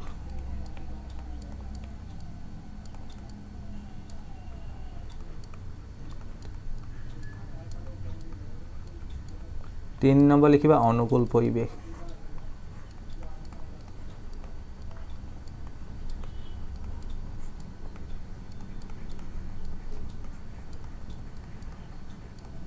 তেনে কোনো এটা জীৱৰ নিৰ্দিষ্ট এটা চাৰিত্ৰিক বৈশিষ্ট্য তাৰ জনসংখ্যাত ক্ৰমাগতভাৱে বাঢ়ি যোৱা প্ৰকাৰসমূহ হ'ল এইকেইটা প্ৰাকৃতিক নিৰ্বাচন নিৰ্বাচনৰ কাৰণে হ'ব পাৰে কোনো এটা জীৱ চাৰিটি বৈশিষ্ট্য তাৰ জনসংখ্যাত বাঢ়ি যাব পাৰে মানে প্ৰকৃতিৰ ফালৰ পৰা জিনীয় পদ্ধতিত ধৰি লোৱা জীৱটোৰ যিবোৰ জিনবোৰ যদি চেঞ্জ হয় তেতিয়াও হ'ব পাৰে চাৰিটি বৈশিষ্ট্য এটা তাৰ জনসংখ্যাত ক্ৰমাগতভাৱে বাঢ়ি যাব পাৰে অনুকূল পৰিৱেশৰ বিভিন্ন কাৰণৰ প্ৰভাৱতো হ'ব পাৰে তেন্তে প্ৰাকৃতিক নিৰ্বাচন জিনীয় পদ্ধতিত আৰু কি দেখিলোঁ তেন্তে অনুকূল পৰিৱেশ নেক্সট কুৱেশ্যনটো এতিয়া চোৱা ইয়াত জীৱৰ জীৱনকালত আৰ্জিত চৰিত্ৰবিলাক তাৰ সতি সন্ততিলৈ কিয় বংশানুক্ৰমিকভাৱে প্ৰবাহ নঘটে এতিয়া জীৱ এটাই জীয়াই থাকোঁতে বা জীৱনকালত যিবোৰ চৰিত্ৰ যে অৰ্জন কৰে সেই চৰিত্ৰবিলাক তেওঁ সতি সন্ততিলৈ কিয় প্ৰবাহ নঘটে ধৰি লোৱা কিবা এটা জীৱ আছে বা মানুহৰ ক্ষেত্ৰতে কম্পেয়াৰ কৰা ধৰি লোৱা কোনো এজন মানুহে ধুনীয়াকৈ বহুত ধুনীয়া খেল খেলিব পাৰে বা ক্ৰিকেট খেলিব পাৰে তাৰ মিনিং এইটো নহয় যে তেওঁ ল'ৰা ছোৱালীও ধুনীয়া খেলিব পাৰিব বা ক্ৰিকেট খেলিব পাৰিব বা যিয়ে নহয় ধুনীয়া ক্ৰিকেট খেলিব পাৰিলে এজনে তাৰ মিনিং এইটো নহয় যে তেওঁৰ সন্তানেও ধুনীয়াকৈ ক্ৰিকেট খেলিব পাৰিব ডেট মিনছ তেওঁ ক্ৰিকেট খেলিব পৰাটো বা তেওঁ দৌৰিব পৰাটো বা কিবা এটা কামটো সেইটো হৈছে জীৱনকালত তেওঁ নিজে অৰ্জন কৰি লোৱা অনুশীলনৰ বা অভ্যাসৰ দ্বাৰা সেই চৰিত্ৰটো এতিয়া পাছৰ প্ৰজন্মলৈ যাবনে নাযায় সেইটো তুমি ক'ব নোৱাৰা সেই পাছৰ প্ৰজন্মলৈ নাযায় ক'ব নোৱাৰা নহয় নাযায় কেলৈ কাৰণ জীৱনকালত আৰ্জিত চৰিত্ৰবিলাক দেহৰ মানে যিবোৰ দেহকোষ সেইবোৰতে প্ৰতিফলিত হয় সেইবোৰ জীৱৰ আৰু জীৱৰ চাৰিত্ৰিক বৈশিষ্ট্যবিলাক কাৰ দ্বাৰা প্ৰবাহিত হয় সেইটো জানিব লাগিব DNA দ্বাৰা বা জিনৰ দ্বাৰা এতিয়া জীৱ এটাই জীৱনকালত যিবোৰ আৰ্জিত চৰিত্ৰ বা চৰিত্ৰ অৰ্জন কৰে সেইবোৰ DNA-লৈ প্ৰবাহ নঘটে এটা জীৱৰ পৰা তাৰ পাছৰ প্ৰজন্মলৈ যিবোৰ চৰিত্ৰ যাব সেইবোৰ কাৰ দ্বাৰা যাব জিনৰ দ্বাৰা বা DNA দ্বাৰা যাব তেন্তে জীৱ এটাই জীৱনকালত অৰ্জন কৰি লোৱা চৰিত্ৰবিলাক তাৰ DNA-লৈ বা জিনলৈ যোৱাটো সম্ভৱ নহয় সেয়েহে কোনো এজন মানুহে বা কোনোৱে যদি ভালকৈ গান গাব পাৰে তাৰ মিনিংটো এইটো নহয় যে তেওঁ সন্তানেও ধুনীয়া গান গাব পাৰিব সেইটো জাষ্ট সৰুৰ পৰা এটা হেৰি পায় আমি কিন্তু সাধাৰণতে দেখোঁ তেনেকুৱা হোৱা খেলিব পৰা মানুহক ল'ৰাই খেলিব পাৰে বা গান গোৱা মানুহৰ সন্তান মানে ল'ৰা ছোৱালীয়ে গান গায় সেইটো কেলৈ হয় সৰুৰ পৰা এটা পৰিৱেশ পায় তেনেকুৱা এটা এনভাইৰনমেণ্ট পায় তেনেকুৱা কি কৰিব লাগে মানে তেনেকুৱা গাইডেঞ্চ পায় সেইকাৰণে হয় জাষ্ট কিন্তু বাপেক যে এনেকুৱা হৈছে সেইকাৰণে যে হৈছে তেনেকুৱা কোনো কথা নাই ঠিক আছে মানে আৰ্জিত চৰিত্ৰবিলাক তাৰ সতি সন্ততিলৈ বংশানুক্ৰমিক প্ৰবাহ নঘটে তেন্তে ইয়াৰ আনচাৰ লিখিবা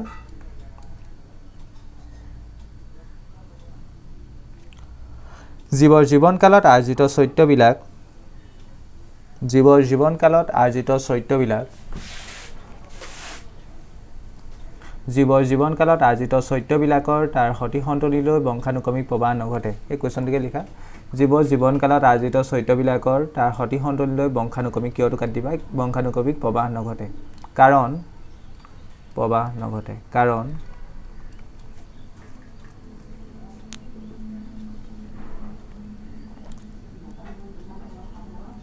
জীৱই জীৱনকালত কোনো এটা চৰিত্ৰ অৰ্জন কৰিলে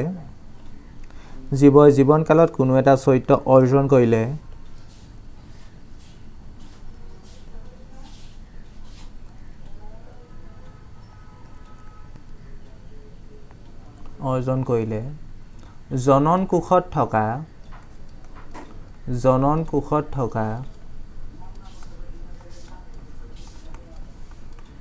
DNA খিনিৰ কোনো হাল সলনি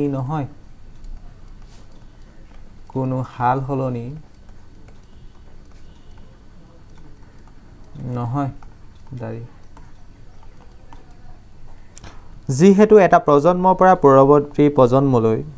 ডায়েৰী লিখিবা যিহেতু এটা প্ৰজন্মৰ পৰা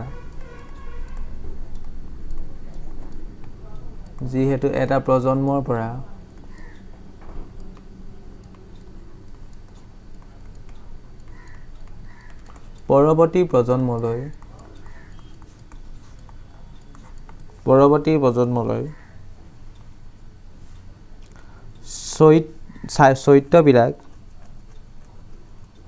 চৰিত্ৰবিলাক DNA দ্বাৰা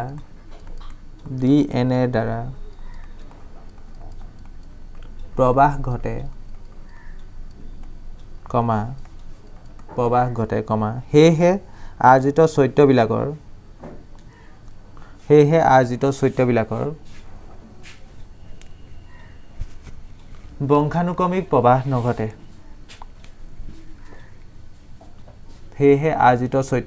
বংশানুক্ৰমিক প্ৰবাহ নঘটে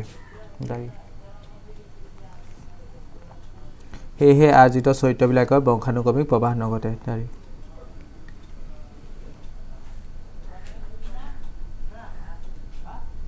এইটো কোৱেশ্চন ইমানটোতে শেষ হৈছে নেক্সট কোৱেশ্চনটো কি কৈছে বংশগতি বিজ্ঞানৰ দিশৰ পৰা জীৱিত বাঘৰ সংখ্যা ক্ৰমে হ্ৰাস পাই গৈ থকাটো কিয় চিন্তনীয় বিষয় বুলি ভাবা তুমি যে বংশগতি ফালৰ পৰা যদি চোৱা বাঘৰ জনসংখ্যাটো যে কমি গৈছে আমাৰ হাবিয়ে বা অভয়াৰণ্যত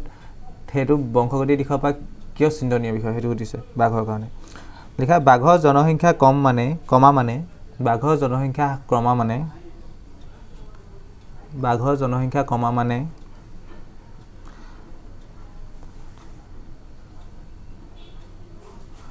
প্ৰজাতিৰ সংখ্যাও ক্ৰমান্বয়ে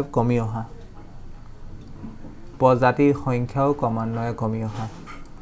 বাঘৰ বিভিন্ন প্ৰজাতি থাকিব পাৰে সেই প্ৰজাতিৰ সংখ্যাও ক্ৰমান্বয়ে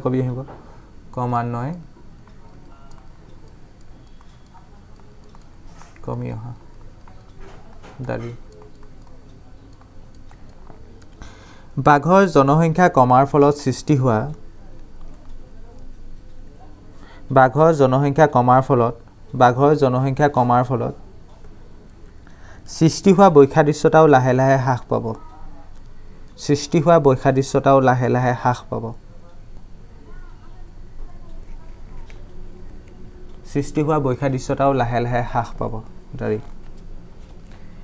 ইয়াৰ ফলত বাঘৰ এটা নতুন প্ৰজাতিৰ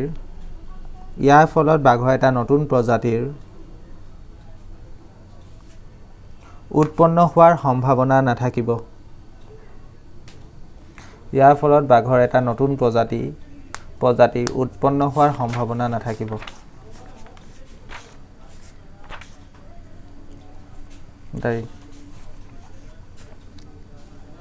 সেয়েহে বংশগতি বিজ্ঞানৰ দিশৰ পৰা জীৱিত বাঘৰ সংখ্যা ক্ৰমে হ্ৰাস পাই গৈ থকাটো চিন্তনীয় বিষয় সেয়েহে বংশগতি বিজ্ঞানৰ দিশৰ পৰা জীৱিত বাঘৰ সংখ্যা ক্ৰমে হ্ৰাস পাই গৈ থকাটো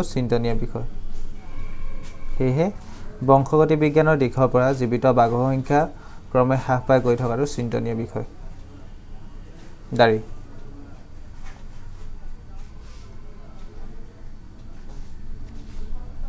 তেন্তে এই কুৱেশ্যন কেইটা শেষ হৈছে নেক্সট কুৱেশ্যন আছে তোমালোকৰ পেজ নাম্বাৰ 151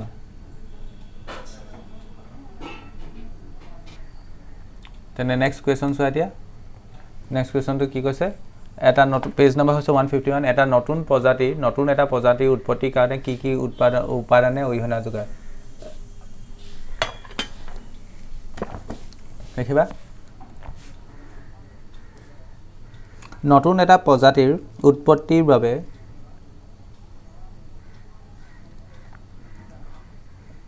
অৰিহণা যোগোৱা উপাদানসমূহ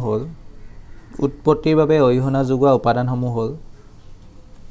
নতুন এটা প্ৰজাতিৰ উৎপত্তিৰ কাৰণে বা উৎপত্তিৰ বাবে নতুন এটা প্ৰজাতিৰ উৎপত্তিৰ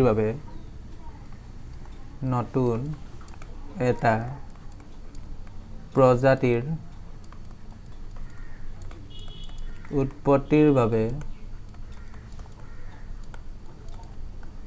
বা কাৰণে অৰিহণা যোগোৱা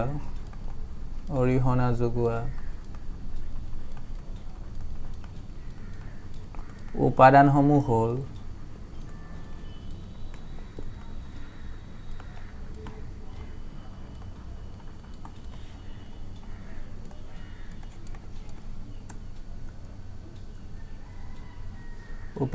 হ'ল সৌকে আঞ্জাল পাই তলত লিখিবা 1 নম্বৰ প্ৰাকৃতিক নিৰ্বাচন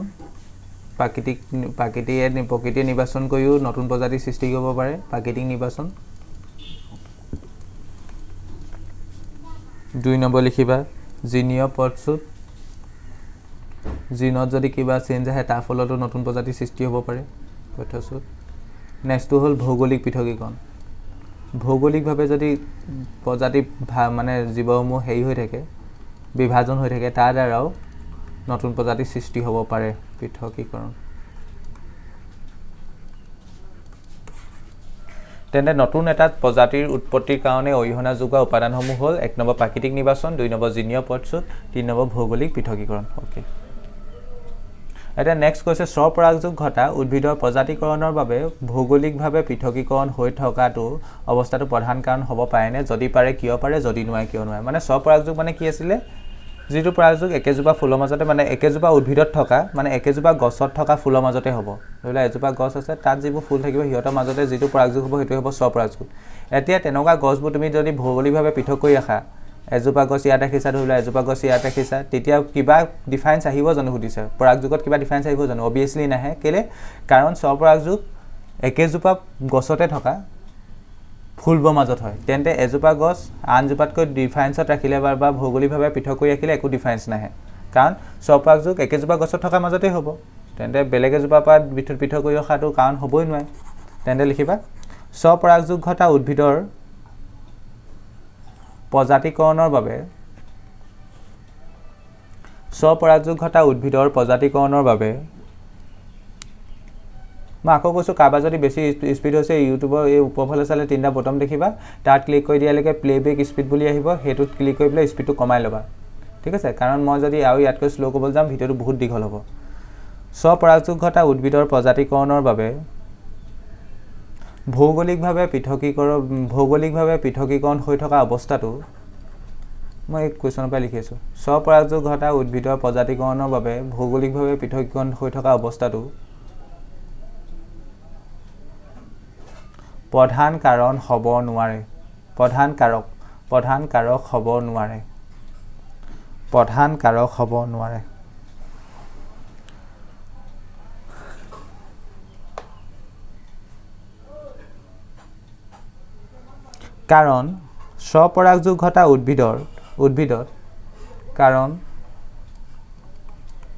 স্বপৰাগযোগ ঘটা উদ্ভিদত একেপাহ ফুলতে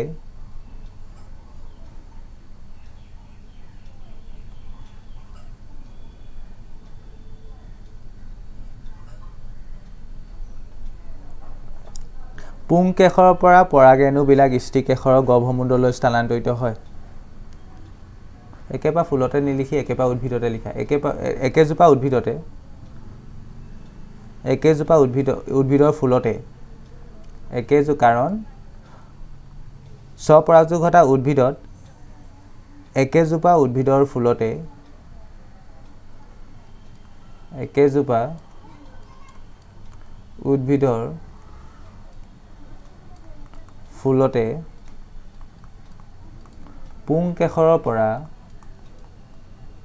পুংকেশৰৰ পৰা পৰাগৰেণুবিলাক ষ্টিকেশৰৰ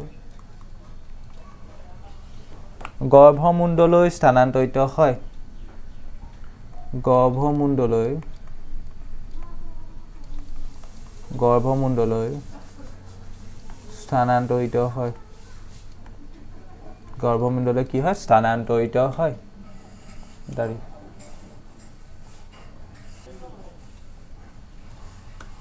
এটা ইয়াৰ নেক্সট কুৱেশ্যন চোৱা অযৌন প্ৰক্ৰিয়াই বংশ বিস্তাৰ কৰা জীৱৰ মাজত প্ৰজাতিকৰণৰ বাবে ভৌগোলিকভাৱে পৃথকীকৰণ হৈ থকা অৱস্থাটো প্ৰধান কাৰণ হ'ব পাৰে নে নোৱাৰে মানে আগৰ কুৱেশ্যনটোৱে সুধিছে আগতে স্বপৰাগযোগ ঘটা উদ্ভিদৰ কাৰণে সুধিছিলে এইবাৰ অযৌন প্ৰজনন কৰা জীৱৰ ক্ষেত্ৰত সুধিছে এতিয়া অযৌন প্ৰজননৰ কি আছিলে জীৱ এটাত মানে এটা জীৱই জড়িত হৈ থাকে নতুন এটা জীৱ সৃষ্টি কৰিবৰ বাবে তাত অযৌন প্ৰজননৰ দুটা জীৱৰ প্ৰয়োজন নাই কিন্তু যৌন প্ৰজননৰ দুটা জীৱ মানে পিতৃ মাতৃ দুটা জীৱৰ প্ৰয়োজন কিন্তু অযৌন প্ৰজনন প্ৰক্ৰিয়াত যিটো প্ৰক্ৰিয়া নহওক তাত এটা জীৱই যথেষ্ট এটা জীৱৰ পৰাই নতুন জীৱ সৃষ্টি হ'ব পাৰে তেন্তে সেই জীৱটোক বেলেগ এটা জীৱৰ পৰা ভৌগোলিকভাৱে পৃথক কৰি ৰাখিলে প্ৰজাতিকৰণত কিবা ইফেক্ট আহিব জানো অবভিয়াছলি নাহে আগতো নিচিনা একেই কাৰণ অযৌন প্ৰজনন প্ৰক্ৰিয়াত এটা জীৱই জড়িত হৈ থাকে ইয়াত পৈতৃক পুৰুষৰ পিতৃ মাতৃ তেনেকুৱা কোনো কথা নাই পৈতৃক পুৰুষ এটাই মানে তেন্তে লিখিবা ভৌগোলিক পৃথকীকৰণে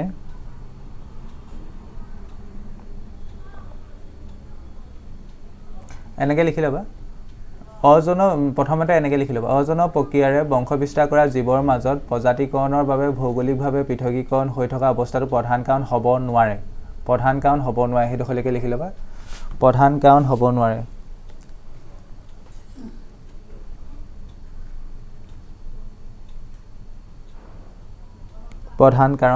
তালৈকে লিখি ল'বা হ'ব পাৰেনে সুধিছিলে নে নোৱাৰে লিখিবা প্ৰধান কাৰক হ'ব নোৱাৰে তাৰপিছত কণ্টিনিউ কৰিবা কাৰণ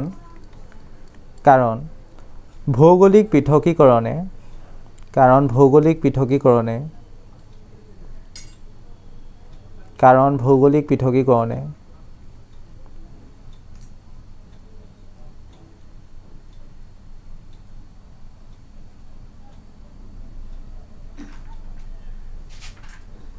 কোনো এটা প্ৰজাতিৰ জীৱৰ মাজত জিনৰ প্ৰবাহক বাধা দিয়ে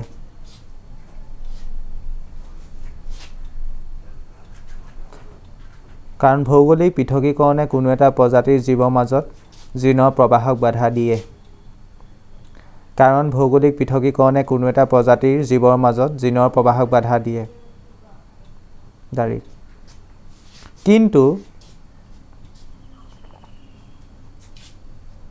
অজন প্ৰজনন প্ৰক্ৰিয়াৰ বংশ বিস্তাৰ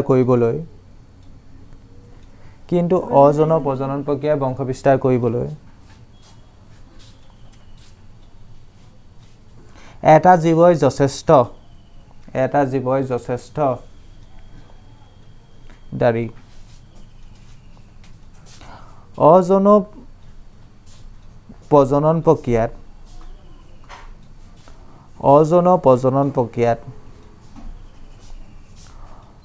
প্ৰজাতিকৰণ তেতিয়াহে সম্ভৱ হ'ব যদিহে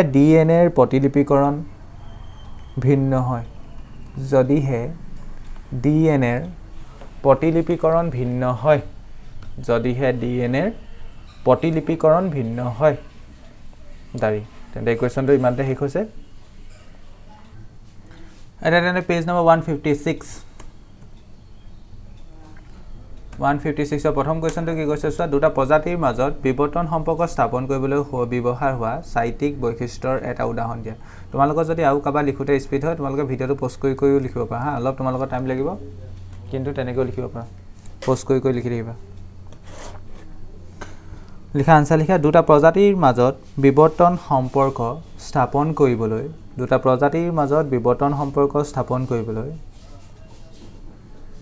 ব্যৱহাৰ হোৱা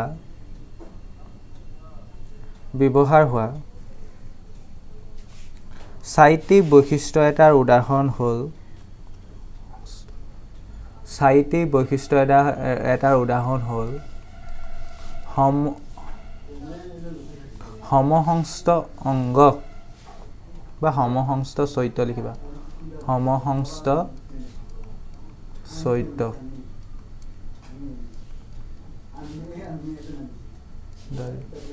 দুটা প্ৰজাতিৰ মাজত বিবৰ্তন সম্পৰ্ক স্থাপন কৰিবলৈ ব্যৱহাৰ হোৱা সাইটিক বৈশিষ্ট্য এটা উদাহৰণ হ'ল সমসংস্থ অচৈত্য দাৰি উদাহৰণস্বৰূপে স্তন্যপায়ী প্ৰাণীৰ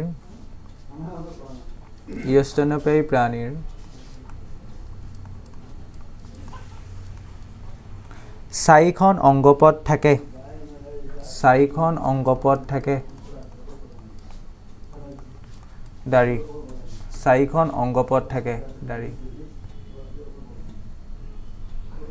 একেদৰে পক্ষী আৰু সৰীসৃপ আৰু উভচৰ শ্ৰেণীৰ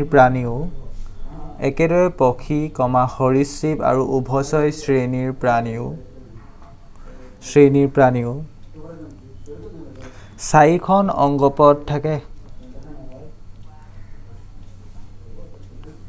চাৰিখন অংগপদ থাকে দাৰি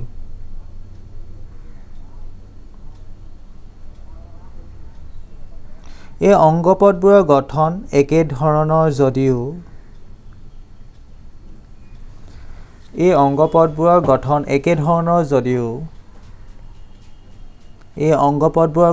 একে ধৰণৰ যদিও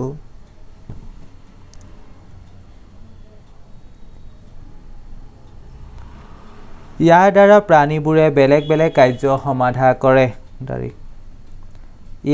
প্ৰাণীবোৰে বেলেগ বেলেগ কাৰ্য সমাধা কৰে দাৰি এই সমসংস্থ চৰিত্ৰসমূহৰ অধ্যয়নৰ দ্বাৰা দুটা প্ৰজাতিৰ মাজত বিবৰ্তন সম্পৰ্ক স্থাপন কৰিব পাৰি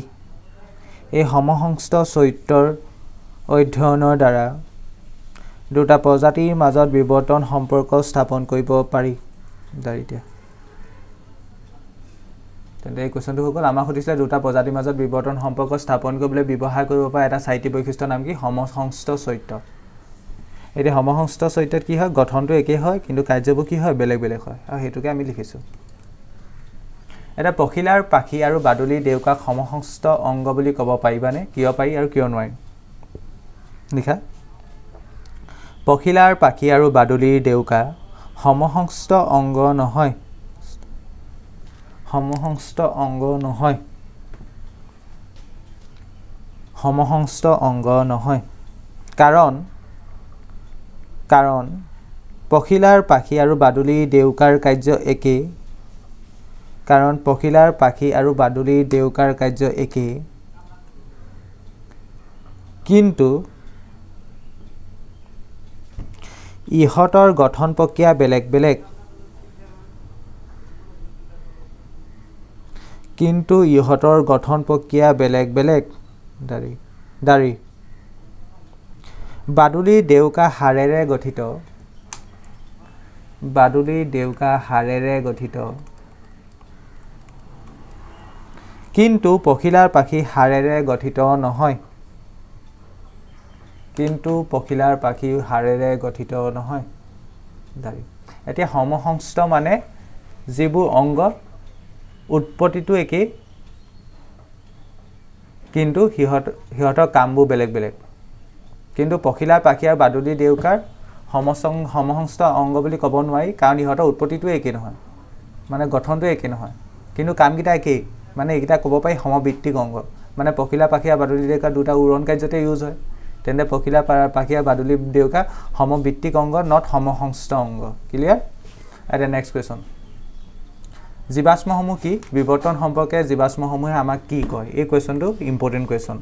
এই কুৱেশ্যনটো মেট্ৰিকৰ ফালৰ পৰা হওক বা যেনেকৈ নহওক এইটো এটা এগেইন বহুত ইম্পৰ্টেণ্ট কুৱেশ্যন জীৱাশ্মসমূহ কি বিৱৰ্তন সম্পৰ্কে জীৱাশ্মসমূহে কি কয় লিখা তেন্তে এই আনচাৰ জীৱৰ মৃত্যু হ'লে ইহঁতৰ দেহ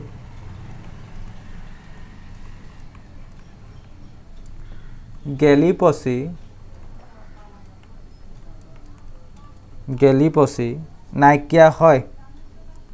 নাইকিয়া হয় দাৰি জীৱৰ মৃত্যু হ'লে ইহঁতৰ দেহ গেলি পচি নাইকিয়া হয় দাৰি কিন্তু কেতিয়াবা কিবা কাৰণত জীৱৰ কিছুমান অংগ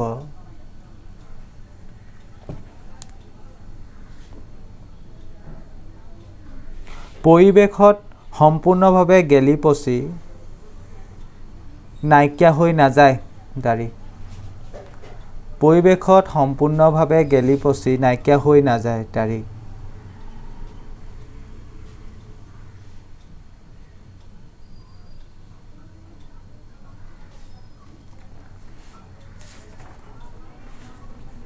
দাৰি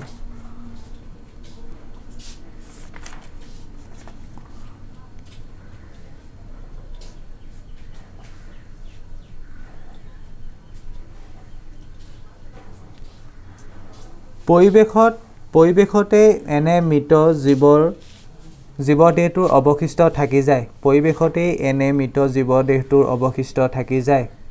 পৰিৱেশতে এনে মৃত জীৱদেহটোৰ অৱশিষ্ট থাকি যায়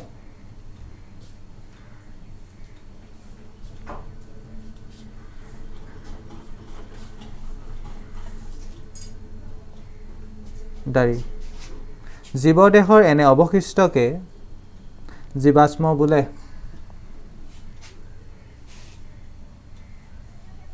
জীৱদেহৰ এনে অৱশিষ্টকে জীৱাশ্ম বোলে দাৰি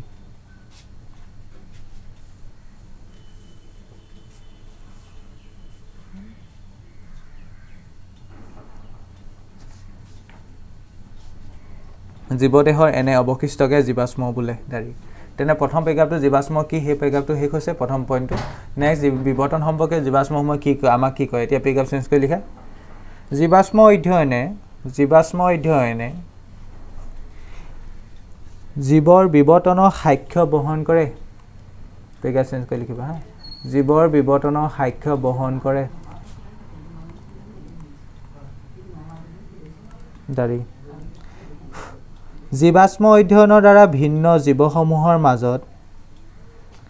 জীৱাশ্ম অধ্যয়নৰ দ্বাৰা ভিন্ন জীৱসমূহৰ মাজত বিৱৰ্তনিক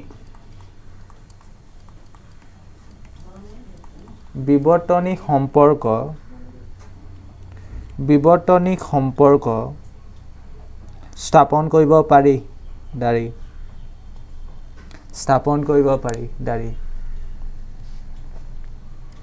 তদুপৰি জীৱাশ্ম অধ্যয়নৰ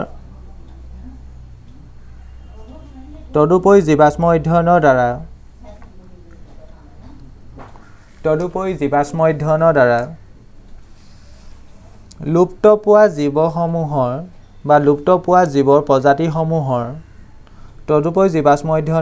লুপ্তপ্ৰায় জীৱৰ প্ৰজাতিসমূহৰ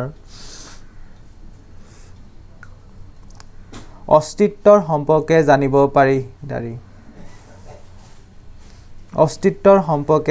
পাৰি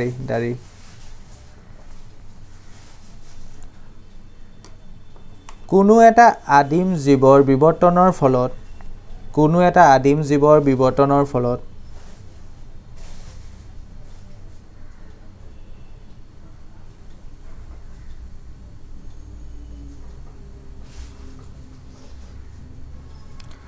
কেনেদৰে এটা নতুন জীৱ উৎপত্তি হৈছে সেই কথাও জীৱাশ্ম অধ্যয়নৰ দ্বাৰা অনুমান কৰিব পাৰি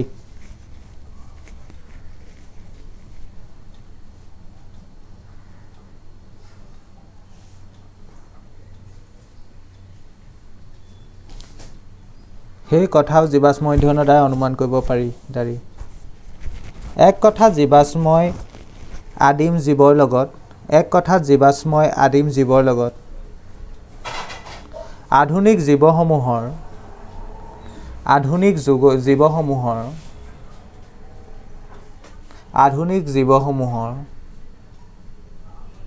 এক যোগসূত্ৰ স্থাপন কৰে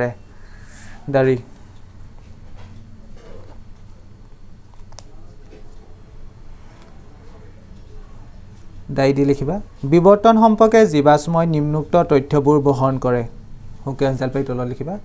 বিৱৰ্তন সম্পৰ্কে জীৱাশ্মই নিম্নোক্ত তথ্যবোৰ বহন কৰে ওকে আনসাৰ পাই তলত লিখিবা 1 নম্বৰ লিখিবা জীৱাশ্মই অতীতত কোনো এটা জীৱ উৎপত্তি হোৱা বা বিলুপ্ত হোৱাৰ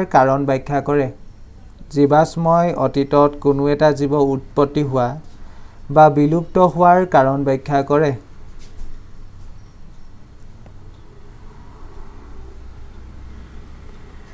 2 নম্বৰ লিখিবা ই কোনো এটা জীৱৰ বিৱৰ্তনীয় ইতিহাস চিনাক্ত কৰাত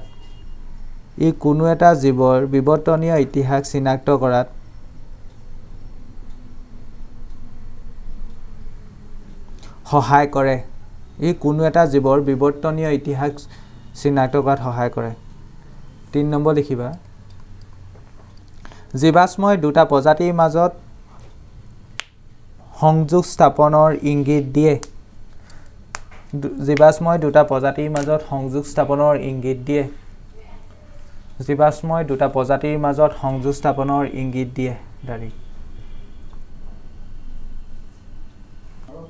এটা ইয়াৰ পাছত নেক্সট কোৱেশ্চন আছে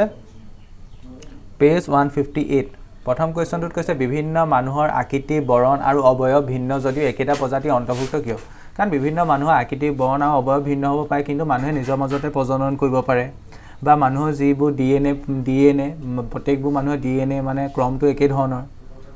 হয়নে হেহে তোমালোকে আৰু এটা কাম কৰিব পাৰি প্ৰত্যেকবোৰ মানুহ বিভিন্ন ধৰণৰ হলেও সেই মানে মানুহ একেটা প্ৰজাতি অন্তৰ্গত বুলি ক'ব পাৰি আমাৰ অসমৰ মানুহখিনি যেটো প্ৰজাতি অন্তৰ্গত আছিল আফ্ৰিকাৰ মানুহখিনি একেটা প্ৰজাতি অন্তৰ্গত বুলি ক'ব পাৰি বা প্ৰজননটো সম্ভৱ হ'ব হেহে সকলো মানুহকে একেটা প্ৰজাতিতে অন্তৰ্ভুক্ত কৰা হয় ক্লিয়াৰ এটা লিখা বিভিন্ন মানুহৰ আকৃতি বৰণ আৰু অবয়ব ভিন্ন যদিও বিভিন্ন মানুহৰ আকৃতি বৰণ আৰু অবয়ব ভিন্ন যদিও একেটা প্ৰজাতিৰ অন্তৰ্ভুক্ত একেটা প্ৰজাতিৰ অন্তৰ্ভুক্ত একেটা প্ৰজাতিৰ অন্তৰ্ভুক্ত কাৰণ সকলো মানুহৰে ডিএনএৰ ক্ৰম একেই আৰু কাৰণ সকলো মানুহৰে ডিএনএ ক্ৰম একেই ডিএনএৰ ক্ৰম একেই আৰু সকলো মানুহৰে পূৰ্বপুৰুষ একে আদিম প্ৰজাতিৰ অন্তৰ্গত আৰু সকলো মানুহৰে পূৰ্বপুৰুষ একে আদিম প্ৰজাতিৰ অন্তৰ্গত আৰু সকলো মানুহৰে পূৰ্বপুৰুষ একে আদিম প্ৰজাতিৰ অন্তৰ্গত দাৰি তদুপৰি বিভিন্ন মানুহৰ আকৃতি অৱয়ব আৰু বৰণ ভিন্ন হ'লেও তদুপৰি বিভিন্ন মানুহৰ আকৃতি অৱয়ব আৰু বৰণ ভিন্ন হ'লেও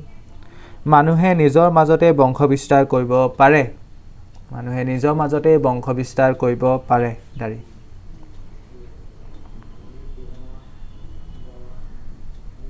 নেক্সট বেক্টেৰিয়া মকৰা মাছ আৰু চিম্পাঞ্জিৰ ভিতৰত কোন প্ৰজাতিৰ জীৱৰ দেহৰ গঠন বিৱৰ্তনৰ দিশত অতি উচ্চস্তৰ কিয় উচ্চস্তৰ লিখা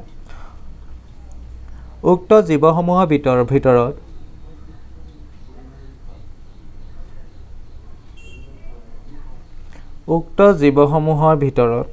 চিম্পাঞ্জিৰ দেহৰ গঠন বিৱৰ্তনৰ দিশত অতি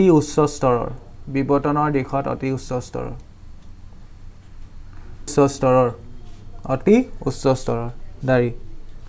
কাৰণ চিম্পাঞ্জিৰ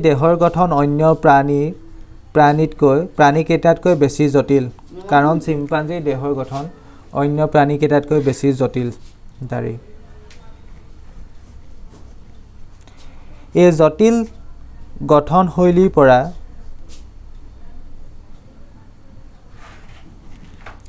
জটিল গঠনশৈলীৰ পৰা ভৱিষ্যতে পুনৰ বিৱৰ্তনৰ দ্বাৰা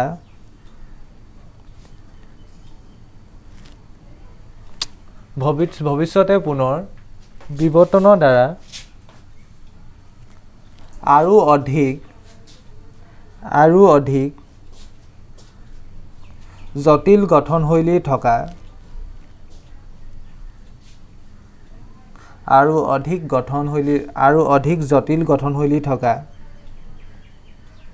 চিম্পাঞ্জিও উৎপত্তি হ'ব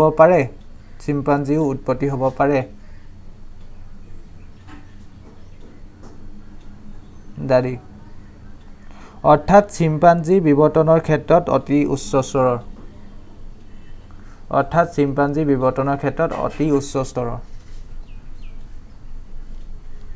অৰ্থাৎ চিম্পাঞ্জি বিৱৰ্তনৰ ক্ষেত্ৰত অতি উচ্চস্তৰৰ দাৰি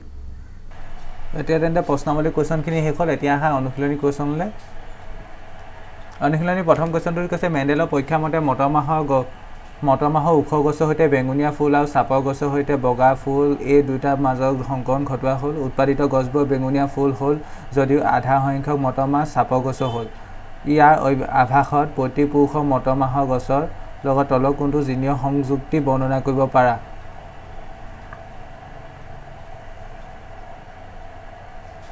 এতিয়া কি কৈছে মেণ্ডেলৰ পৰীক্ষা মতে মটৰ মাহৰ ওখ গছৰ সৈতে গছবোৰ কেনেকুৱা লৈছিলে ওখ লৈছিলে বেঙুনীয়া ফুল আৰু চাপৰ গছৰ সৈতে বগা ফুল ওখ গছৰ সৈতে কি লৈছে বেঙুনীয়া ফুল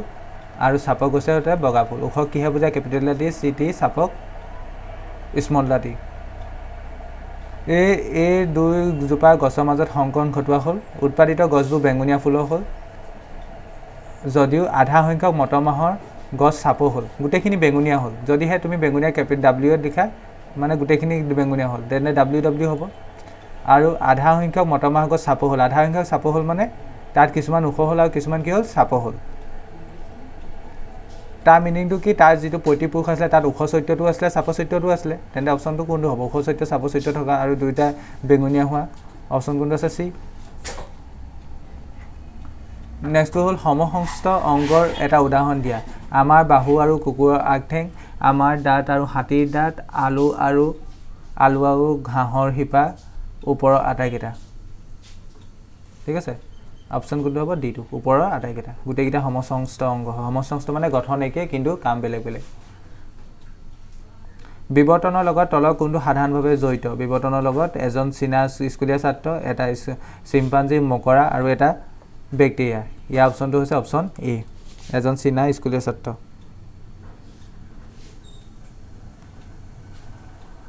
নেক্সট 4 নম্বৰ কোৱেশ্চনটোত কি কৈছে চোৱা এটা অধ্যয়নৰ পৰা দেখা গ'ল যে পাতল বৰ্ণৰ চকুৰ ল'ৰা-ছোৱালী মাক দেউতাকৰ চকুৰ বৰ্ণ পাতল বৰ্ণৰ হয় ইয়াৰ ভিত্তিত চকুৰ পাতল ৰংটো প্ৰভাৱী নে অপ্ৰভাৱী চৰিত্ৰ সেই বিষয়ে মতামত দিব পাৰিবনে যদি পাৰি কিয় পাৰি যদি নোৱাৰি কিয় নোৱাৰি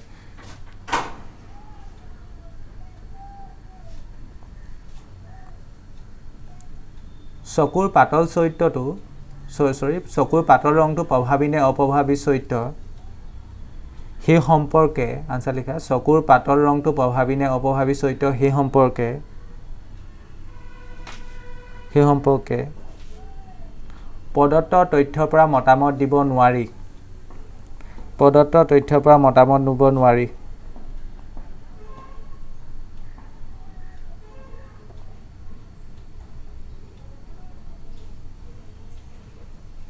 কাৰণ প্ৰভাৱী আৰু অপ্ৰভাৱী চৰিত্ৰৰ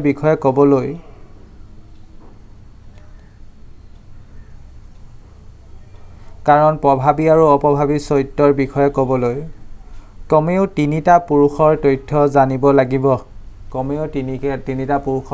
জানিব লাগিব কিন্তু ইয়াত কেৱল দুটা পুৰুষৰহে তথ্য উল্লেখ আছে কিন্তু ইয়াত কেৱল দুটা পুৰুষৰহে তথ্য উল্লেখ আছে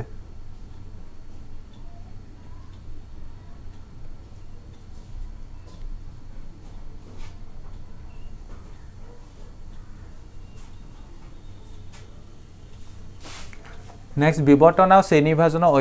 অধ্যয়ন কেনেকৈ পৰস্পৰ সংযোগ হৈ আছে বিবৰ্তন আৰু শ্ৰেণীবিভাজন দুটা বেলেগ বস্তু যদিও সিহঁতৰ অধ্যয়নটো সিহঁতৰ ষ্টাডিটো কেনেকৈ মানে ইণ্টাৰলিংক হৈ আছে আনসাৰ লিখা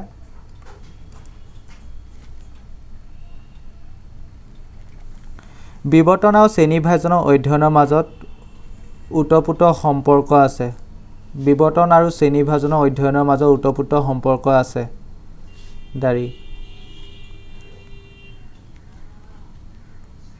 বিভিন্ন প্ৰজাতিৰ শ্ৰেণীবিভাজনে প্ৰজাতিটোৰ বিবৰ্তনিক ইতিহাসৰ সাক্ষ্য বহন কৰে বিভিন্ন প্ৰজাতিৰ শ্ৰেণীবিভাজনে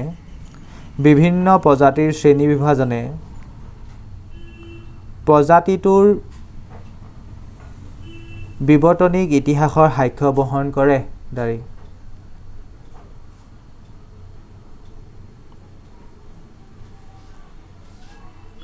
দুটা জীৱৰ প্ৰজাতি বেছি ঘনিষ্ঠ হ'ব যদিহে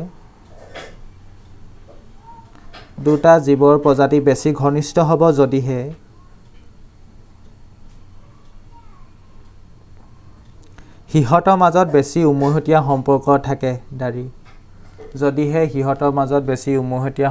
থাকে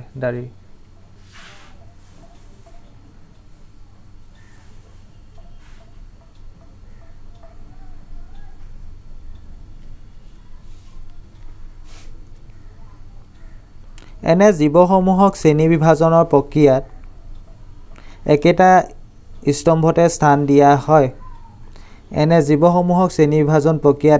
স্তম্ভতে স্থান দিয়া হয়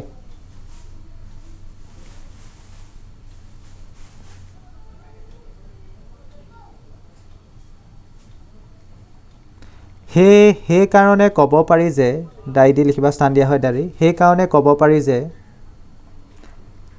একেটা স্তম্ভতে থকা জীৱসমূহৰ পূৰ্বপুৰুষ একে বা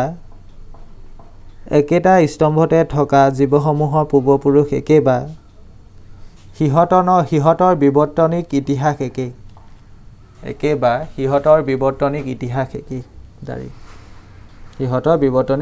একেই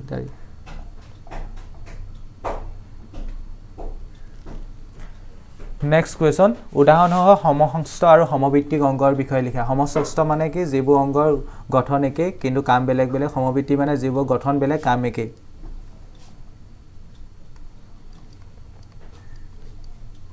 প্ৰথম লিখিবা সমষ্টি অংগ আন্ডাৰলাইন কৰিবা সমষ্টি অংগ আন্ডাৰলাইন কৰি লিখা যিবোৰ অংগৰ উৎপত্তি একে, যিবোৰ অংগৰ উৎপত্তি একে, যিবোৰ অংগৰ উৎপত্তি একে,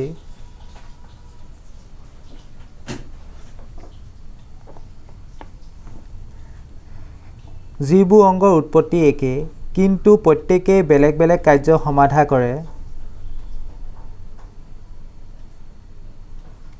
কিন্তু প্ৰত্যেকেই বেলেগ বেলেগ কাৰ্য সমাধা কৰে, তেনেবোৰ অংগকে সমসংস্থ অংগ বোলে।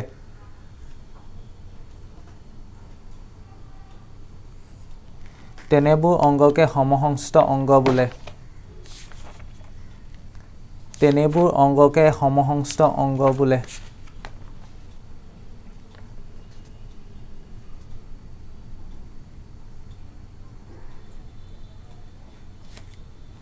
দাড়ি। উদাহৰণ চৰাই দেউকা আৰু মানুহৰ হাত। উদাহৰণ সৌকে আঞ্জাল পাই তলত লিখিবা, একেলগে লিখা আৰু উদাহৰণ সৌকে আঞ্জাল পাই ল'বা। উদাহৰণ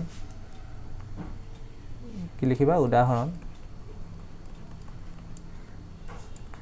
চৰাই দেউকা আৰু মানুহৰ হাত। তেন্তে সমসংস্থ অংগ মানে গম পালোঁ। এইবাৰ লিখা সমভিত্তিক অংগ। সমভিত্তিক অংগ আণ্ডাৰলাইন কৰা। যিবোৰ অংগৰ উৎপত্তি ভিন্ন কিন্তু যিবোৰ অংগৰ উৎপত্তি ভিন্ন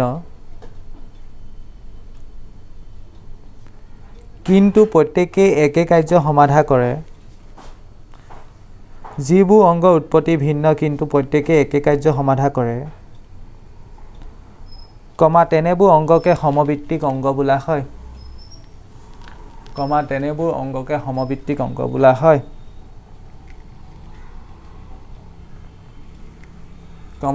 তেনেবোৰ অংগকে সমভিত্তিক অংগ বোলা হয়।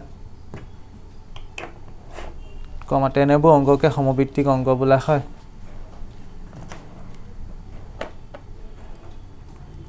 উদাহৰণ বাদুলি আৰু চৰাই দেউকা। উদাহৰণ বাদুলি আৰু চৰাই দেউকা। উদাহৰণ বাদুলি আৰু চৰাই দেউকা। উদাহৰণটো কি লিখিলা তেন্তে? বাদুলি আৰু চৰাই দেউকা। নেক্সট এডুকেশ্যন শেষ হ'ল তেন্তে নেক্সট 7 নম্বৰটো কুকুৰৰ ৰংবিলাকৰ প্ৰভাৱী চৰিত্ৰ বিচাৰি উলিওৱাৰ প্ৰতি লক্ষ্য ৰাখি এটা প্ৰকল্প পৰিকল্পনা কৰা। এইটো কোনো ইম্পৰ্টেণ্ট কুৱেশ্যন নহয়, এইটো দৰকাৰ নাই, জাষ্ট কিবা প্ৰকল্প কৰিব কৈছে। এইটো বাদ দিয়া, 7 নম্বৰ কুৱেশ্যনটো নালাগে। 8 নম্বৰটো বিৱৰ্তন প্ৰক্ৰিয়াত জীৱাশ্মৰ গুৰুত্ব সম্পৰ্কে ব্যাখ্যা কৰা। এতিয়া এই কুৱেশ্যনটো এগেইন মই আগতে কৈছিলোঁ। ক'ত কৈছিলোঁ? মই তোমালোকক কৈছোঁ পেজ 156ত কৈছিলোঁ। 156ৰ পাছৰখিনি বিৱৰ্তন সম্পৰ্কে জীৱাশ্মসমূহে আমাক কি কয় বা বিৱৰ্তন প্ৰক্ৰিয়াত জীৱাশ্মৰ গুৰুত্ব ব্যাখ্যা কৰে। মই একেটাতে ধুনীয়াকৈ লিখি দিছোঁ, সেই কুৱেশ্যনটো আনচাৰে হ'ব। কোনটো গম পালানে? পেজ 156ৰ জীৱাশ্ম কি সেই ওপৰৰ প্ৰথম পেৰাগ্ৰাফটো নিলিখিলেও হ'ব, তাৰ পাছত য'ৰ পৰা ষ্টাৰ্ট হৈছিলে আৰু সেই পেৰাগ্ৰাফটো মানে গোটেইখিনি কথা লিখি দিলেই হ'ব। বিৱৰ্তন প্ৰক্ৰিয়াত জীৱাশ্মৰ গুৰুত্ব সেইটোৱে। এইটো পৰীক্ষাও এই কুৱেশ্যনটো ইম্পৰ্টেণ্ট, পৰীক্ষা আহিলে 3 নম্বৰ কাৰণে আহিব পাৰে। আনচাৰ কেইটাই তেন্তে ইয়াৰ পাছত নেক্সট যিটো কুৱেশ্যন আছে, কি সাক্ষ্যৰ ওপৰত ভিত্তি কৰি অজৈৱিক পদাৰ্থৰ পৰা জীৱৰ উৎপত্তি হৈছে বুলি ভাবিব পাৰি, সেইটো লিখা।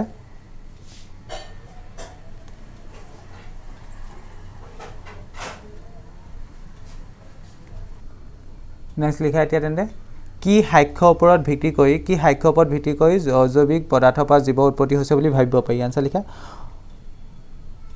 অজৈৱিক পদাৰ্থৰ পৰা ক্ৰমবিকাশৰ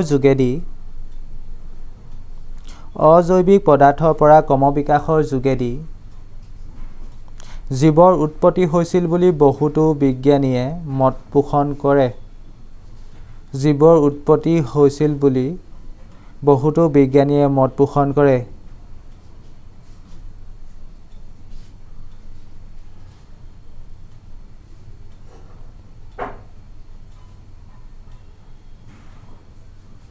অৰ্থাৎ বিজ্ঞানৰ এই সূত্ৰ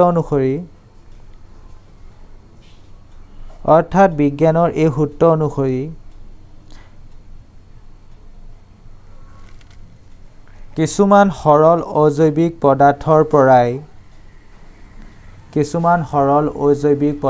পৰাই জীৱৰ আবিৰ্ভাৱ ঘটিছিল। দাৰি জীৱৰ আবিৰ্ভাৱ ঘটিছিল দাৰি পৃথিৱীৰ উৎপত্তি সময়ত ইয়াৰ বাতাবৰণ সম্পূৰ্ণ পৃথক আছিল আৰু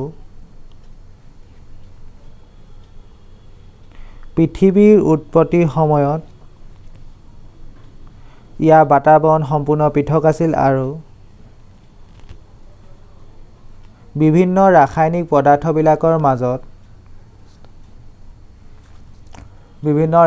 পদাৰ্থবিলাকৰ মাজত সংশ্লেষণ ঘটি পোনপ্ৰথমে আদিম জীৱৰ আবিৰ্ভাৱ হৈছিল বুলি বহুতো বিজ্ঞানীয়ে মত পোষণ কৰে পোনপ্ৰথমে আদিম জীৱৰ আবিৰ্ভাৱ হৈছিল বুলি বহুতো বিজ্ঞানীয়ে মত পোষণ কৰে এই জৈৱ অণুবিলাকৰ উৎপত্তি সম্পৰ্কত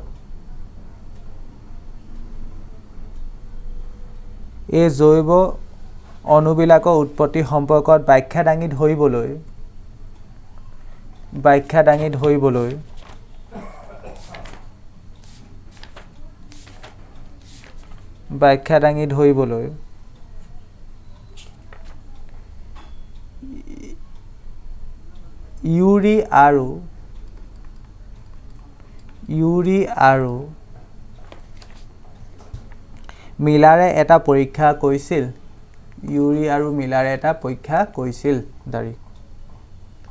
ইউৰি আৰু মিলাৰে এটা পৰীক্ষা কৰিছিল দাৰি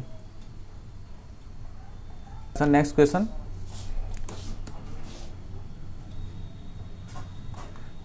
question to হৈছে 10 নম্বৰ অজনৰ প্ৰজনন প্ৰক্ৰিয়াতকৈ যৌন প্ৰজনন প্ৰক্ৰিয়া দ্বাৰা বেছি বিকাশৰ ভিন্নতাৰ সৃষ্টি হয় কেনেকৈ ব্যাখ্যা কৰা এই বিৱৰণত কেনেকৈ সহায় কৰে কাৰণ অজনৰ প্ৰজনন প্ৰক্ৰিয়াত এজন পুৰুষে বা এটা জীৱ পায় গোটেই প্ৰজনন প্ৰক্ৰিয়াটো হয় কিন্তু যৌনত দুটা জীৱৰ প্ৰয়োজন হয় হয়নে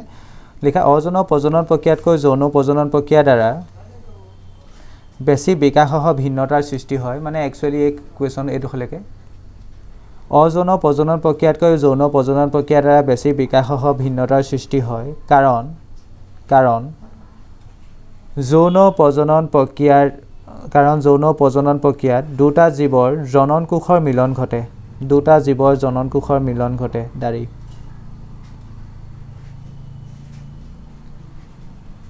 ইয়াত ডিএনএৰ প্ৰতিলিপিকৰণৰ দ্বাৰা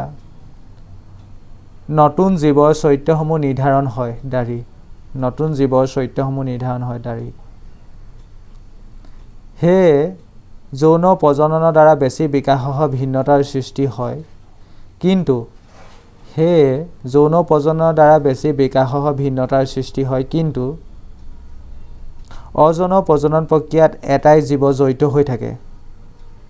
কিন্তু অজনৰ প্ৰজনন প্ৰক্ৰিয়াত এটাই জীৱ জড়িত হৈ থাকে দাৰি হেহে ইয়াত উৎপত্তি হোৱা ভিন্নতাও নগণ্য দাইতে লিখা হেহে ইয়াত উৎপত্তি হোৱা ভিন্নতাও নগণ্য মা কবা কৈছো অজনৰ প্ৰজনন প্ৰক্ৰিয়াতকৈ যৌন প্ৰজনন প্ৰক্ৰিয়া দ্বাৰা বেছি বিকাশৰ ভিন্নতাৰ সৃষ্টি হয় দাৰি কাৰণ যৌন প্ৰজনন প্ৰক্ৰিয়া দুটা জীৱৰ জনন কোষৰ মিলন ঘটে দাৰি ইয়াত ডিএনএ প্ৰতিলিপিকৰণৰ দ্বাৰা নতুন জীৱৰ চৰিত্ৰসমূহ নিৰ্ধাৰণ হয় দাৰি হেহে যৌন প্ৰজননৰ দ্বাৰা বেছি বিকাশৰ ভিন্নতাৰ সৃষ্টি হয় দাৰি কিন্তু অজনৰ প্ৰজনন প্ৰক্ৰিয়াত এটাই জীৱ জড়িত হৈ থাকে দাৰি হেহে ইয়াত উৎপত্তি হোৱা ভিন্নতাও নগণ্য এটা পেগাপ চেঞ্জ কৰি লিখিবা এই বিৱৰ্তনত কেনেদৰে প্ৰভাৱ পেলাই পেগাপ চেঞ্জ কৰি লিখা ভিন্নতাই বিৱৰ্তনত অৰিহণা যোগায়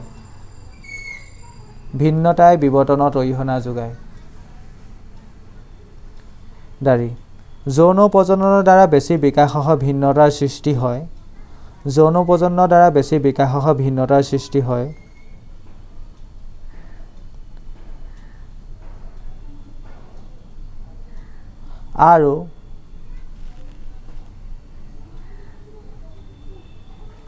আৰু এই ভিন্নতাবোৰেই সময়ে সময়ে বিৱৰ্তন ঘটে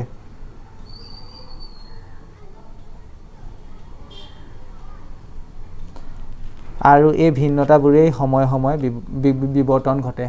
এই ভিন্নতাবোৰেই সময়ে সময়ে বিৱৰ্তন ঘটে 11 নম্বৰ কেনেকৈ পিতৃপুৰুষ আৰু মাতৃপুৰুষ সমান জিনীয় অৱদান অপত্যজনলৈ হস্তান্তৰ কৰে মানে পিতৃপুৰুষৰ পৰা মাতৃপুৰুষৰ পৰা সমান জিনীয় অৱদান নেক্সট জেনেৰেশ্যনলৈ কেনেকৈ আহে লিখা আনসাৰ লিখা পিতৃপুৰুষ আৰু মাতৃপুৰুষৰ জনন কোষ মিলনৰ ফলত এটা নতুন যোজন কোষৰ সৃষ্টি হয় পিতৃপুৰুষ আৰু মাতৃপুৰুষৰ জনন কোষ মিলনৰ ফলত এটা নতুন যোজন কোষৰ সৃষ্টি হয় দাৰি যাৰ পৰা পিছলৈ অপত্য জনুটোৰ সৃষ্টি হয় দাৰি যাৰ পৰা পিছলৈ অপত্য জনুটোৰ সৃষ্টি হয় দাৰি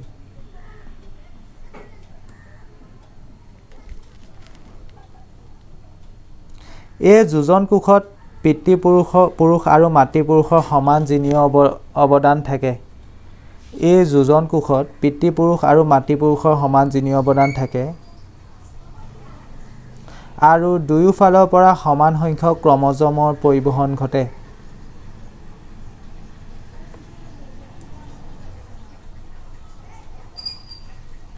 আৰু দুয়োফালৰ পৰা সমান সংখ্যক ক্ৰমজমৰ পৰিবহন ঘটে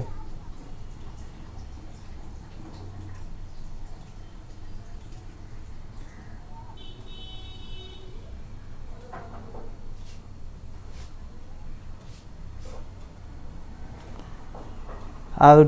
দুয়োফালৰ পৰা সমান সংখ্যক ক্ৰমজমৰ পৰিবহন ঘটে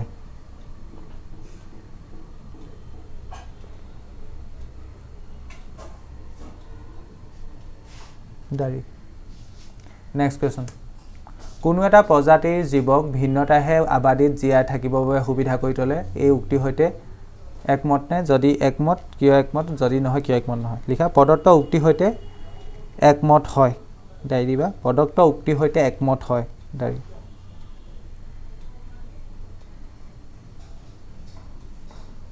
পেগাপ চেঞ্জ কৰি লিখিবা কোনো এটা প্ৰজাতিত উৎপত্তি হোৱা ভিন্নতাই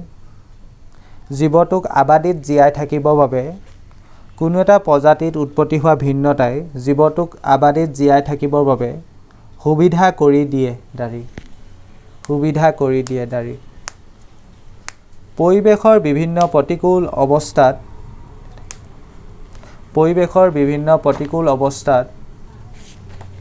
বৰ্তি থাকিবলৈ হ'লে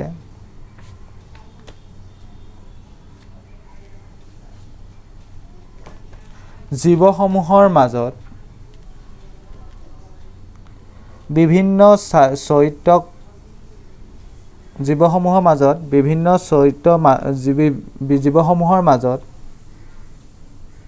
জীৱসমূহৰ মাজত চৰিত্ৰসমূহৰ ভিন্নতা থকাটো অতি প্ৰয়োজন দাৰি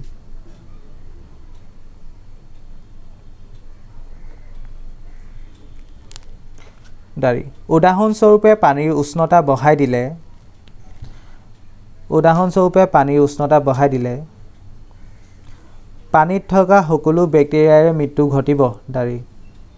পানীত থকা সকলো বেক্টেৰিয়াৰে মৃত্যু ঘটিব দাৰি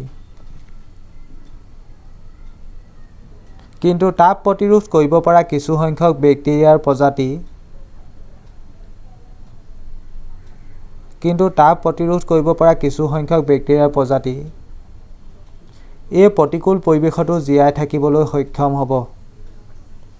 এই প্ৰতিকূল পৰিৱেশতো জীয়াই থাকিবলৈ সক্ষম হ'ব দাৰি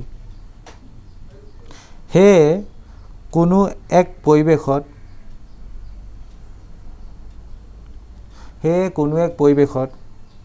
প্ৰজাতি এটা বৰ্তি থাকিবলৈ জীৱসমূহৰ মাজত থকা ভিন্নতাই ইয়াক সহায় কৰে সেয়েহে কোনো এক পৰিৱেশত প্ৰজাতি এটা বৰ্তি থাকিবলৈ জীৱসমূহৰ মাজত থকা ভিন্নতাই ইয়াক সহায় কৰে দাৰি তেন্তে ইয়াৰ লগে লগে আমাৰ এই বংশগতি আৰু ক্ৰমবিকাশ নামৰ পাঠটোৰ সম্পূৰ্ণ কুৱেশ্যন আনসাৰ শেষ হৈছে মই আকৌ তোমালোকক এবাৰ আওৰাই দিছোঁ মই জাষ্ট এই ভিডিঅ'টোত কুৱেশ্যন আনসাৰখিনিহে ডিছকাছ কৰিলোঁ বা লিখাই দিলোঁ ডিছকাছো কৰা নাই জাষ্ট মই লিখাই গৈছোঁ অকণমান কৈ গৈছোঁ এই পাঠটো এনেই এটা ভিডিঅ'তে যে গোটেইখিনি বুজাই পেলাই কুৱেশ্যন আনসাৰ লিখা কমপ্লিট কৰি দিম তেনেকুৱা নহয় পাঠটো তোমালোকৰ ফালৰ পৰা দুবাৰ তিনিবাৰ পঢ়িবা মনোযোগ দি চাবা আৰু মই পাছলৈ সম্ভৱ হ'লে এই পাঠটোৰ পাঠভিত্তিক আলোচনা ভিডিঅ' বনাম তদুপৰি তোমালোকে আমাৰ প্লে ষ্ট'ৰৰ পৰা আমাৰ এপ্লিকেশ্যনটো আগতে কোৱাৰ দৰে ডাউনলোড কৰিব পাৰা তাত বিভিন্ন ধৰণৰ পাঠৰ ভিডিঅ'ৰ লগতে তোমালোকে পাঠসমূহৰ নোটছবোৰ পাবা তেন্তে আজি ভিডিঅ'টো ইমান দেৰি চোৱাৰ বাবে ধন্যবাদ